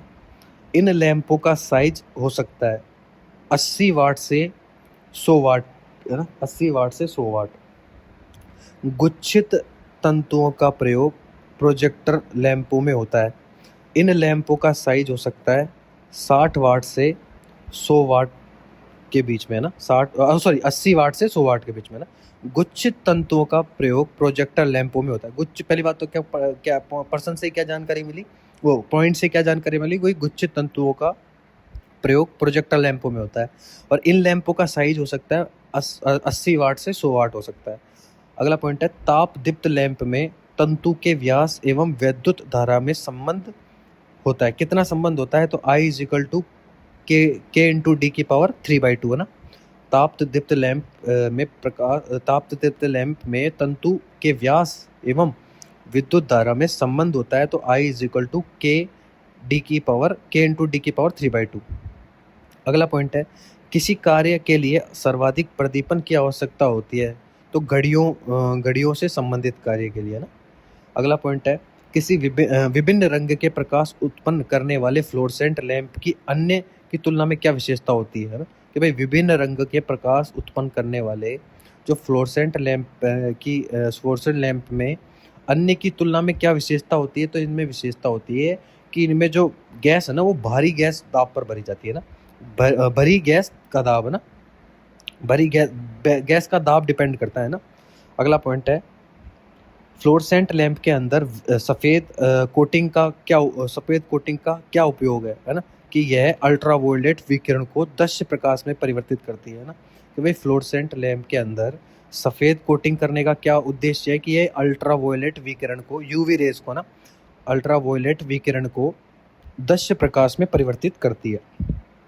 अगला पॉइंट है, फ्लोरेसेंट लैंप के परिपथ में चौक कुंडली शॉर्ट सर्किट होने पर क्या प्रभाव होगा? कि भाई चौक कुंडली शॉर्ट सर्किट हो जाएगी तो धारा अधिक प्रभाव होगी और लैंप जल जाएगा, नष्ट हो जाएगा, है ना। शॉर्ट सर्किट होने पर चौक कुंडली के शॉर्ट सर्किट होने पर शॉर्ट सर्किट हो गया तो फिर अधिक धारा प्रवाहित होगी और लैंप जल जाएगा। अगला पॉइंट है, फ्लोरेसेंट लैंप तथा फिलामेंट लैंप की तुलना करने पर, है ना। फ्लोरेसेंट लैंप और फिलामेंट लैंप की तुलना करने पर क्या होता है? कि भाई फ्लोरेसेंट लैंप का जीवन काल फिलामेंट लैंप की तुलना में 7 गुना होता है ना। फ्लोरेसेंट लैंप का जीवन काल फिलामेंट, है ना, फ्लोरेसेंट लैंप का जीवन काल फिलामेंट की तुलना में 7 गुना होता है ना। फ्लोरेसेंट लैंप का जीवन काल फिलामेंट की तुलना में 7 गुना होता है ना। फ्लोरेसेंट लैंप का जीवन काल फिलामेंट लैंप की तुलना में 7 गुना होता है। अगला पॉइंट है, किस प्रकाश स्रोत से लगभग एक तरंग दैर्घ्य का प्रकाश मिलता है? किस प्रकाश स्रोत से लगभग एक तरंग दैर्घ्य का प्रकाश मिलता है? तो किससे मिलता है? सोडियम वाष्प लैंप से। अगला पॉइंट है, उच्च दाब वाले मरकरी वाष्प लैंप से उत्सर्जित प्रकाश का रंग क्या होता है? नीलेपन लिए हुए होता है ना। नीलेपन जैसा होता है, नीलापन, है ना। अगला पॉइंट है, कुंडलित, है ना, कुंडलित तंतु का प्रयोग किया जाता है गैस पूरित लैंप में, है ना। कुंडलित तंतु का प्रयोग किया जाता है गैस पूरित लैंप में किया जाता है। अगला पॉइंट है, किस सतह का, है ना, रिफ्लेक्शन फैक्टर निम्नतम है ना। भाई किस सतह का जो परावर्तन गुणक है ना, परावर्तन गुणक निम्नतम है, किसका है? नीले पर्दे का, है ना। किस सतह का जो रिफ्लेक्शन फैक्टर है, मतलब परावर्तन गुणक है, निम्नतम है, किसका है? नीले पर्दे का, है ना। अगला पॉइंट है, मैग्नीशियम वाष्प से, है ना, मैग्नीशियम वाष्प से प्राप्त होने वाला रंग क्या होता है? हरा होता है ना। मैग्नीशियम वाष्प से प्राप्त होने वाला रंग हरा होता है ना। मैग्नीशियम वाष्प से प्राप्त होने वाला रंग हरा होता है ना। मैग्नीशियम वाष्प से प्राप्त होने वाला रंग हरा होता है। अगला पॉइंट है उच्च क्षमता वाले लैंपों की प्रतिरोध धारा होगी निम्न प्रतिरोध व उच्च धारा, है ना। उच्च क्षमता वाले लैंपों की प्रतिरोध धारा क्या होगी, प्रतिरोध और धारा क्या होगी भाई, प्रतिरोध तो निम्न होगा, निम्न प्रतिरोध, और उच्च धारा होगी। अगला पॉइंट है उच्च क्षमता वाले लैंपों का फिलामेंट एवं तंतु होता है ना। उच्च क्षमता वाले लैंपों का फिलामेंट एवं तंतु होता है, मोटा तथा छोटा होता है ना। उच्च क्षमता वाले लैंपों का फिलामेंट एवं तंतु होता है, मोटा तथा छोटा होता है ना। उच्च क्षमता वाले लैंपों का फिलामेंट एवं तंतु होता है छोटा तथा मोटा तथा छोटा होता है। अगला पॉइंट है दूध या लैंपों की भीतरी सतह पर किस पाउडर की परत चढ़ाई जाती है ना। दूध या लैंपों की भीतरी सतह पर, है ना, दूध या लैंपों की भीतरी सतह पर किस पाउडर की परत चढ़ाई जाती है ना। दूध या लैंपों की भीतरी सतह पर किस पाउडर की परत चढ़ाई जाती है, तो सिलिका की परत चढ़ाई जाती है ना। दूध या लैंपों की भीतरी सतह पर किस पाउडर की परत चढ़ाई जाती है, तो सिलिका की चढ़ाई जाती है। अगला पॉइंट है टंगस्टन का कार्यकारी जो ऑपरेटिंग टेम्परेचर क्या होता है। टंगस्टन का कार्यकारी तापमान होता है 2300 डिग्री सेंटीग्रेड, है ना। टंगस्टन का कार्यकारी तापमान 2300 डिग्री, है ना, 2300 मतलब 2300 डिग्री सेंटीग्रेड। अगला पॉइंट है हैलोजन, है ना। हैलोजन लैंपों में कौन सी गैस भरी होती है, तो ऑर्गन तथा नियोन भरी होती है ना। हैलोजन, है ना, हैलोजन लैंपों में कौन सी गैस भरी होती है, तो ऑर्गन और नियोन गैस भरी हुई होती है। अगला पॉइंट है फिलामेंट लैंप में कौन सी गैस भरी होती है, तो फिलामेंट लैंप में नाइट्रोजन और ऑर्गन होती है, या दोनों का मिश्रण होता है। अगला पॉइंट है कैंडला मात्रक है किसका, ज्योतिमय तीव्रता का ना। अगला पॉइंट है तंतु लैंप में प्रयुक्त की जाने वाली गैस है, तंतु लैंप में प्रयुक्त की जाने वाली गैस है ऑर्गन, है ना। तंतु लैंप में प्रयुक्त की जाने वाली गैस है ऑर्गन। अगला पॉइंट है गैस पूरित तंतु बल्बों में प्रयुक्त गैस है नाइट्रोजन। तंतु लैंप में प्रयुक्त की जाने वाली गैस कौन सी है, ऑर्गन, और गैस पूरित तंतु लैंप में प्रयुक्त की जाने वाली गैस नाइट्रोजन, है ना। याद रखेंगे भाई दोनों अलग अलग पॉइंट्स है ना, कि भाई तंतु लैंप में प्रयुक्त की जाने वाली गैस ऑर्गन, और गैस पूरित तंतु बल्बों में प्रयुक्त गैस कौन सी है, नाइट्रोजन। अगला पॉइंट है फ्लोरेसेंट ट्यूब में प्रयुक्त चौक का कार्य क्या है, धारा सीमित करना ना। अगला पॉइंट टंगस्टन तंतु लैंप की तुलना में फ्लोरेसेंट ट्यूब के प्रयोग का लाभ नहीं है, क्या लाभ नहीं है, अधिक प्रारंभिक मूल्य, है ना। भाई टंगस्टन तंतु लैंप की तुलना में फ्लोरेसेंट ट्यूब के प्रयोग में क्या लाभ नहीं है, अधिक प्रारंभिक मूल्य। अगला पॉइंट है वातानुकूलित स्थानों के लिए प्रयुक्त प्रकाश स्रोत कौन सा है। वातानुकूलित स्थानों के लिए प्रयुक्त प्रकाश स्रोत फ्लोरेसेंट ट्यूब लैंप है ना। अगला पॉइंट्स है फ्लोरेसेंट लैंप में आवरण पर कोटिंग की जाती है, इस कोटिंग का कार्य क्या है। वही प्रकाश अभी आया था प्रश्न सेम, कि भाई पराबैंगनी प्रकाश को पराबैंगनी जो प्रकाश होता है ना, पराबैंगनी प्रकाश को दृश्य प्रकाश में परिवर्तित करना, है ना, ये कार्य है। अगला पॉइंट समान दक्षता के निम्न प्रकाश स्रोतों में किस स्रोत से विकिरण ऊष्मा न्यूनतम प्राप्त होती है ना। समान दक्षता के निम्न प्रकाश स्रोतों में किस स्रोत से विकिरण ऊष्मा, है ना, विकिरण ऊष्मा न्यूनतम प्राप्त होती है, तो फ्लोरेसेंट ट्यूब से, है ना।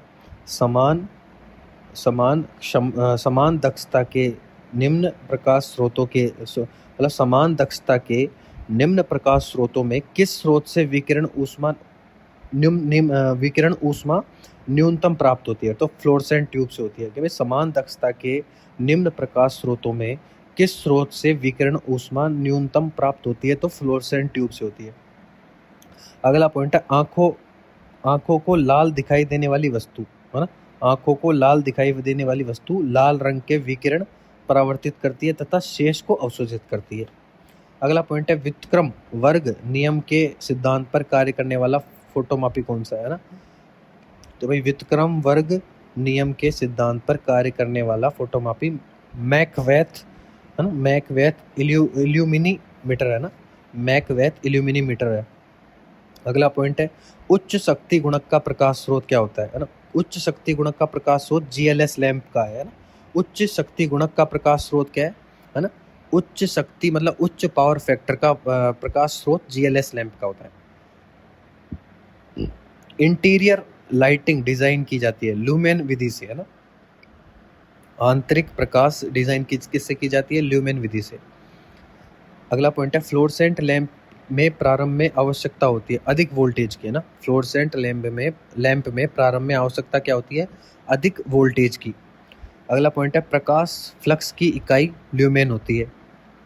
अगला पॉइंट है हैलोजन लैंपों में प्रयुक्त तंतु का जीवन काल लगभग 2000 घंटे होता है ना? जो हैलोजन है ना, हैलोजन लैंप होते हैं ना, हैलोजन लैंपों में प्रयुक्त तंतु का जीवन काल लगभग 2000 है ना घंटे होता है ना? ये इम्पोर्टेंट पर्सन है ना कि भाई जो हैलोजन लैंप्स होती है ना, हैलोजन लैंप्स में है ना, जो हैलोजन लैंपों में प्रयुक्त तंतु का है ना, प्रयुक्त तंतु का जो जीवन काल होता है ना, वो कितना होता है? तो हैलोजन लैंपों में प्रयुक्त तंतु का जीवन काल 2000 घंटे होता है ना? कितना होता है? 2000 घंटे होता है ना? फ्लोरेसेंट ट्यूब में है ना, फ्लोरेसेंट ट्यूब में कितने दाब पर, अगला पॉइंट है कि भाई फ्लोरेसेंट ट्यूब में कितने दाब पर अक्रिय गैस ऑर्गन व मरकरी की दो बूंद भरते हैं ना? कि भाई फ्लोरेसेंट ट्यूब में कितने दाब पर अक्रिय गैस ऑर्गन व मरकरी की दो बूंदें भरते हैं? तो कितने दाब पर भरते हैं? 2.5 mm पारे के, है ना? 2.5 mm पारे के दाब पर, है ना? कि भाई फ्लोरेसेंट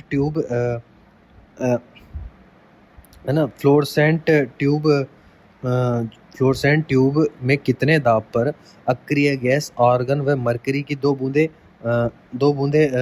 बढ़ते हैं, है ना? 2 बूंदे बढ़ते हैं। तो कितने बढ़ते हैं? 2.5 mm मतलब, है ना, 2.5 mm पारे के उसमें बढ़ते हैं।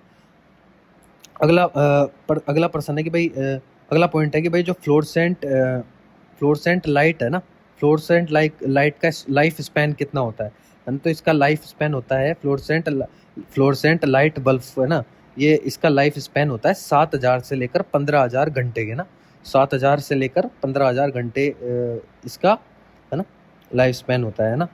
और जो है ना, और जो इनकैंडलस्टैंड लैंप होता है ना, उनका 750 से लेकर 1000 आवर्स के बीच में होता है ना?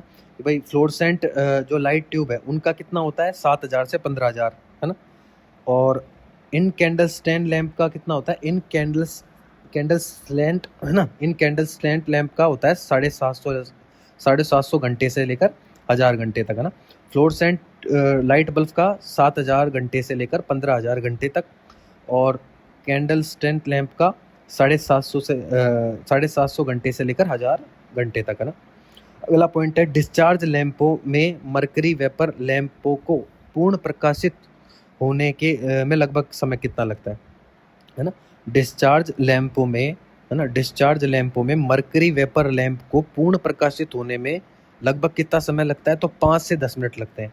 अगला पॉइंट है डिस्चार्ज लैंपों में मरकरी वेपर लैंपों का जीवन काल लगभग कितना होता है? 500 घंटे होता है ना? डिस्चार्ज लैंपों में मरकरी वेपर लैंपों का जीवन काल होता है कितना? लगभग 500 घंटे, है ना? डिस्चार्ज लैंपों में मरकरी वेपर लैंपों का जीवन काल होता है 500 घंटे होता है। अगला पॉइंट है सोडियम वेपर लैंप के विसर्जन ट्यूब में कम दाब पर नियोन गैस के साथ, है ना, कौन सा चूर्ण भरा होता है? तो सोडियम धातु का ना। सोडियम वेपर लैंप के विसर्जन ट्यूब में कम दाब पर, है ना, विसर्जन ट्यूब में कम दाब पर नियोन गैस के साथ, है ना, नियोन गैस के साथ कौन सा चूर्ण भरा होता है? तो सोडियम धातु, है ना, सोडियम धातु भरी थी। अगला पॉइंट है सोडियम लैंप का प्रकाश होता है सुनहरा पीला, है ना? सोडियम लैंप का प्रकाश कितना होता है? सुनहरा पीला, गोल्डन, है ना, येलो। अगला पॉइंट है सोडियम लैंप की औसत आयु कितनी होती है? सोडियम लैंप की औसत आयु होती है 2500 ना, 2500 घंटे, है ना? सोडियम लैंप की औसत आयु कितनी होती है? 2500 घंटे। अगला पॉइंट है निम्न राशियों में किसका मात्रक लक्स होता है? तो वही ल्यूमिनेशन का मात्रक, प्रदीपन का मात्रक होता है लक्स। अगला पॉइंट है फ्लोरेसेंट ट्यूब में कौन सी क्रिया होती है, तो गैस डिस्चार्जिंग की क्रिया होती है ना। फ्लोरेसेंट ट्यूब में कौन सी क्रिया होती है, तो गैस डिस्चार्ज की क्रिया होती है। अगला पॉइंट है नियोन साइन ट्यूब का प्रारंभिक विद्युत विसर्जन किस वोल्टता पर होता है ना। नियोन साइन ट्यूब का प्रारंभिक विद्युत विसर्जन किस वोल्टता पर होता है ना। नियोन साइन ट्यूब का प्रारंभिक विद्युत विसर्जन किस वोल्टता पर होता है, 1 केवी पर होता है ना, 1 केवी पर।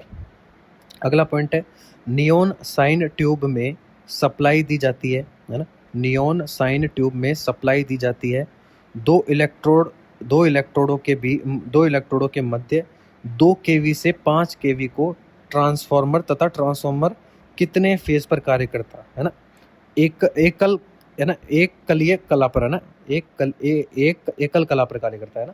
नियोन साइन ट्यूब में सप्लाई दी जाती है 2 इलेक्ट्रोडों के मध्य 2 केवी से 5 केवी को ट्रांसफॉर्मर द्वारा ट्रांसफॉर्मर कितने फेज पर कार्य करता है, तो एक कला पर काम करता है ना, एकल कला पर। अगला पॉइंट है कार्बन आर्क लैंपों में लगभग कितने प्रतिशत प्रकाश धनात्मक इलेक्ट्रोड द्वारा उत्पन्न किया जाता है, तो कितने है ना। कार्बन आर्क लैंपों में लगभग कितने प्रतिशत प्रकाश धनात्मक इलेक्ट्रोड द्वारा उत्पन्न किया जाता है, तो 10% है ना। 10% जो प्रकाश होता है ना 10% कितने प्रतिशत, 10% प्रकाश धनात्मक इलेक्ट्रोड द्वारा उत्पन्न होता है। अगला पॉइंट है उद्दीप्त है ना, उद्दीप्त लैंपों का शक्ति गुणांक प्रदीप्ति लैंपों की अपेक्षाकृत क्या होता है, अति निम्न होता है ना। उद्दीप्त है ना, उद्दीप्त लैंपों का शक्ति गुणांक प्रतिदीप्त लैंपों की अपेक्षा क्या होता है, अति निम्न होता है ना। अगला पॉइंट है उद्दीप्त लैंपों की कीमत प्रदीप्त लैंपों की अपेक्षा होती है, बाजार पर निर्भर करता है ना, ये तो है ना। ये सवाल तो बाजार पर डिपेंड करता है, मार्केट वैल्यू पर डिपेंड करता है ना। उद्दीप्त लैंपों की कीमत प्रदीप्त लैंपों की अपेक्षा होती है, बाजार पर निर्भर करता है। तो ये चैप्टर यहीं समाप्त होता है।